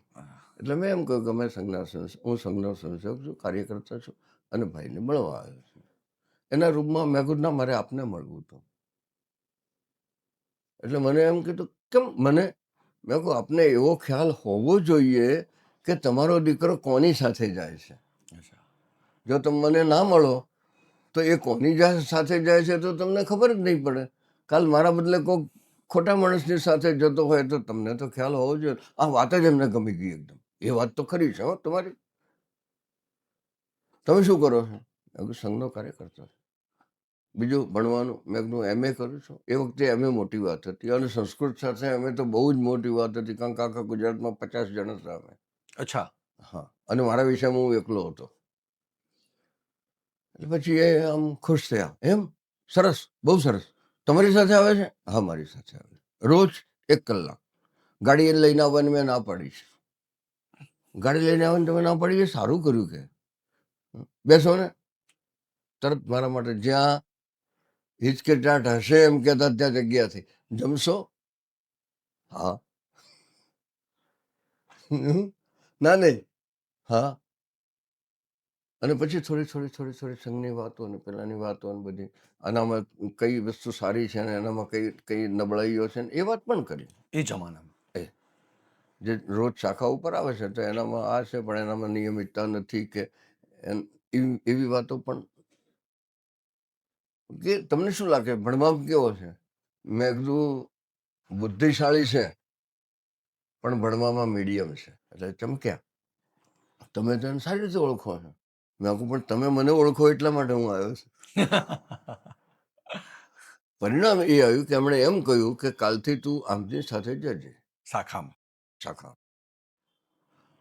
તો કુટુંબની સાથે મારો સંપર્ક થયો.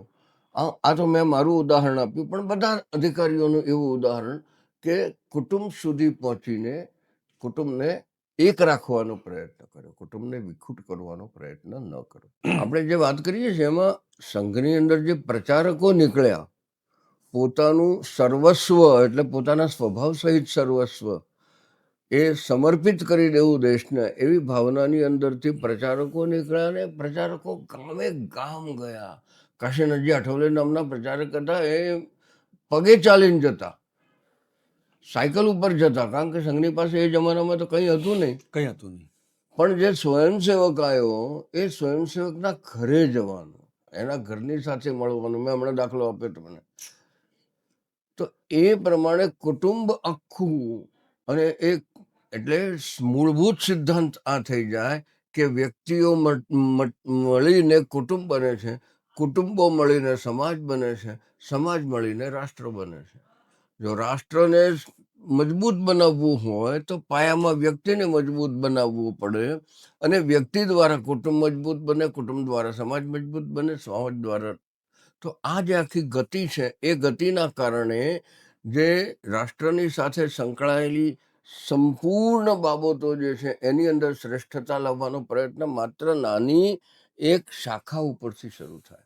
આ તમે ગુરુ બહુ સરસ વાત કરી ગુરુએ, કે કુટુંબ પણ શ્રેષ્ઠ હોવું જોઈએ, લગ્ન જીવન પણ શ્રેષ્ઠ હોવું જોઈએ, ભાઈઓ ભાઈઓ વચ્ચે સંબંધો સારા હોવા જોઈએ, ભાઈ હોય, બહેન હોય, માતા હોય, પિતા હોય, બધા પોતપોતાના અલગ અલગ રૂમમાં જઈને, જે અત્યારે આપણે જે કલ્ચરમાં આવી જ ગયું છે કે ભાઈ પેલાનો રૂમ અલગ છે, પેલો કંઈક અલગ ટાઈમે જમે છે, પત્ની કંઈક અલગ કરે છે, પતિ એનો જે છે એ કંઈક અલગ ટાઈમે આવે છે, અને એ કુટુંબની એક સત્રતા જળવાતી નથી. તો સંઘ એમાં પણ જબરજસ્ત રીતે એક વ્યક્તિના અનુશાસન લાવીને એ લોકો એક સરસ મજાનું, બહુ સરસ આપણને વાત જાણી કે એમાં પણ પરિવર્તન લાવે છે.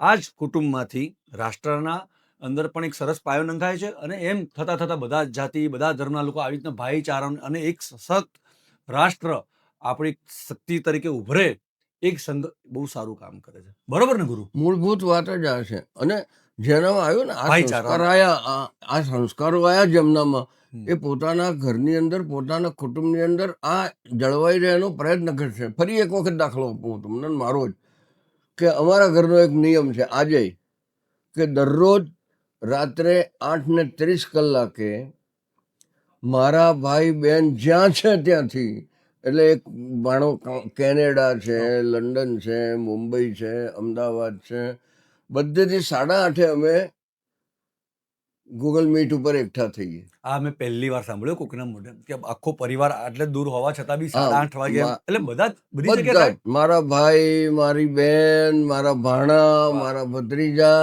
અમે રાત્રે 8:30 તમે મારા ઘરે આવો તો આ મીટિંગ ચાલતી હોય. મીટિંગમાં કરવાનું શું? એક સ્તોત્ર, વિષ્ણુ સહસ્ત્ર સ્તોત્ર બોલવાનું, કેમ છો, સારું છે કરવાનું. પણ કુટુંબ બંધાયેલો રે, એક સૂત્રતા, બરોબર, એનું એક સાધન આ શોધી કાઢ્યું.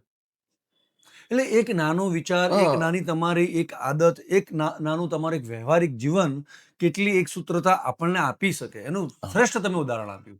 તો આ વાત છે કે કુટુંબ એક થાય, કુટુંબો દ્વારા સમાજ એક થાય. સમાજ મૂળભૂત સંઘનું કામ શાખા ઉપર આવીને સંસદ તૈયાર થયો તો એ જ્યાં જશે ત્યાં પોતાનો પ્રકાશ ફેલાવતો જશે. તો ગુરુ, આ સંઘને ગયા વર્ષે આપણે 100 શતાબ્દી વર્ષ પૂર્ણ થયું, બરોબર ને? શતાબ્દી પૂરી થઈ, એટલે આ વર્ષને શતાબ્દી વર્ષ તરીકે ઉજવવામાં આવ્યું. 1925 સંઘની શરૂઆત થઈ, 1925 દશેરાના દિવસે, એટલે 2025 દશેરાએ 100 વર્ષ થયા. 100 વર્ષ થયા. હવે એક આ ઉજવાઈ રહ્યું છે, શતાબ્દી વર્ષ ઉજવાઈ રહ્યું છે. તો હવે પૂછો. તો જેમ કે શતાબ્દી વર્ષ ઉજવાઈ રહ્યું છે, તો આ સંઘને પછી આગળનું કેવી રીતનું છે યાર? જો એનો સમાજ નિર્માણ, વ્યક્તિત્વ નિર્માણ, મેં જે કહ્યું એમ, સંઘ એ પોતે પોતાની જાતને અલગ સંસ્થા તરીકે વિકસાવે એ બધું જરૂરી નથી. સંઘ એ તો સમાજનો એક ભાગ છે, અથવા તો સમાજ એ સંઘનું પોતાનું અસ્તિત્વ છે. આ શતાબ્દી વર્ષમાં બધા સ્વયંસેવકો માટે એક પંચસૂત્રીય કાર્યક્રમ નક્કી થયો છે. બધા જ્યાં હોય ત્યાં પોતે આ રીતે કરે, જે શાખાઓ હોય એ શાખાઓના સ્વયંસેવકો કરે, ગ્રુપમાં કરે કે એકલા કરે. 5 સૂત્રો નક્કી કર્યા છે આ વખતે. એક એમાં જે બહુ જરૂરી છે આપણા સમાજ માટે, તે છે સામાજિક સમરસતા. સમરસતા સમજાય છે? ખાલી ભેગા મળીને આપણે બે એ વાત નથી. સમરસ સમાજ હોવો જોઈએ.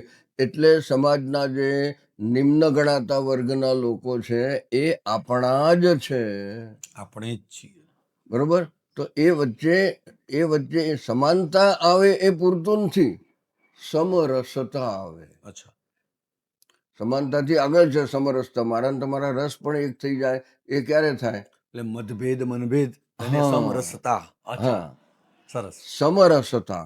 તો ભાવો એક થઈ હા, જાય. એટલે કેટલાક દલિતોને એ બધા ભ્રમ ફેલાવે છે કે સંઘ આનાથી વિરોધી છે. એની વિરુદ્ધ આ વાત છે કે સામાજિક સમરસતા માટે બનતા પ્રયત્નો કરવા. દાખલો આપું હું તમને કે કોઈ આપણે ત્યાં દલિત કોઈ ગામ છે નાનકડું, અને એના ગામમાં પેલી આપણે અછૂત ને અસ્પર્શ ને બધી છે ને, એ વાતો હવે જૂની થઈ ગઈ પણ થોડી ઘણી હજી એની અસરો છે. તો કોઈના ઘરે લગ્ન હોય તો એ પેલા મોટા માણસને બોલાવતા અચકાય પણ ખરા. હા, એના બદલે એના ત્યાં લગ્ન હોય તો પેલો ભાઈ જાય. કેમ છે ભાઈ, તારે ત્યાં દીકરીનું લગ્ન છે, કામકાજ હોય તો કહેજે. અચ્છા. અને પેલો નેચરલી કે તમે તો અમારે ત્યાં નહીં જમો ને, તો કે કેમ નહીં જમવું? તારે ત્યાં બેસીને જમીશ, તારે ત્યાં તારી દીકરીને ચાંદલો કરીશ. આનાથી સમાનતા લાવવાનું કોઈ આંદોલન ના થયું, પણ સમરસતા પેદા થઈ. સમરસતા. એને પણ એવું લાગ્યું આજ મારો ભાઈ છે, આ બી મારો ભાઈ આ છે, પણ મારો છે, આ પણ મારો, આ આ મારું કુટુંબ. ઊંચો છે, હું નીચો છું, તો આ મને નીચો માને છે, માટે હું એનો વિરોધી છું. આખી ભાવના જજી રહેવી જોઈએ. એવું થયું હતું કે વર્ધાની અંદર એક શિબિર હતો. એની અંદર ગાંધીજી વર્ધામાં હતા અને એમને બોલાયા હતા. એ શિબિરમાં ગયા અને શિબિરના બધા સ્વયંસેવકો સાથે બેઠા હતા. એમણે બધાને પ્રશ્ન પૂછ્યો કે તમારામાંથી હરિજન કેટલા? એટલે જુદી જુદી લાઈનોમાંથી બે ચાર જણ જે હતા એ ઊભા થયા. તમને અહીંયા કેવું લાગે છે કે તમે કહ્યું ત્યારે યાદ આવ્યું કે અમે પણ હરિજન છીએ? અહીંયા તો બધું એક જ છે. એક જ છે. સબકા ખૂન એક. આખી વાત નથી કરતો, પણ ગાંધીજી બહુ પ્રસન્ન થયેલા. ટૂંકમાં આનું નામ સમરસતા છે કે સમાજ આખો એક છે.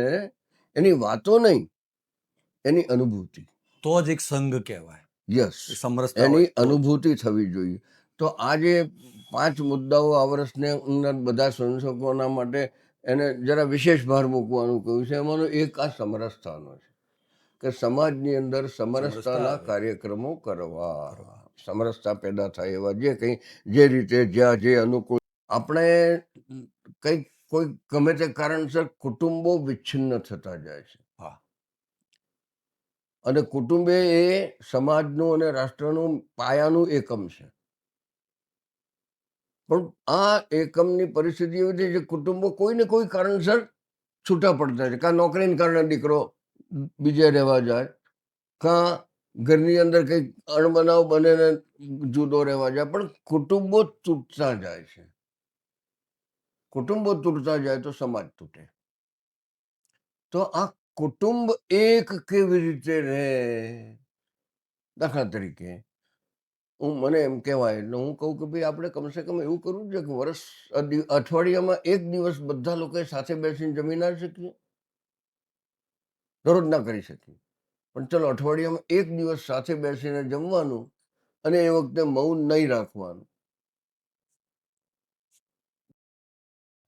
પોતાની વાતો કરવાની કે મને આ અઠવાડિયામાં આજના દિવસમાં આ અનુભવ થયા, મારે આમ થયું. મારે દીકરી હોય તો પોતાની વાત કરે, દીકરો હોય પોતાની વાત કરે, અભ્યાસની વાત થાય, કંઈક સારું ના થયું હોય તો વાત થાય, કંઈક વધારે સારું થયું હોય તો એની વાત થાય. પણ તો કુટુંબ જે છે એ કુટુંબ તરીકે બરોબર ની એકતા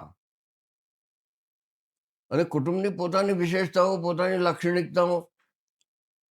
તો બીજું કામ છે કુટુંબ પ્રબોધનનું કામ છે. એક ભારત જ છે જેની અંદર કુટુંબ વિસ્તૃત છે.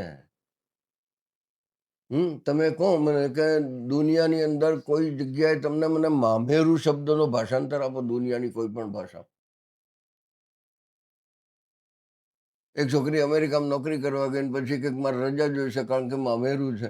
તો કે what is Mameru? What is કે ભાણેજનું લગ્ન છે કે વોટ ઇઝ ભાણેજ?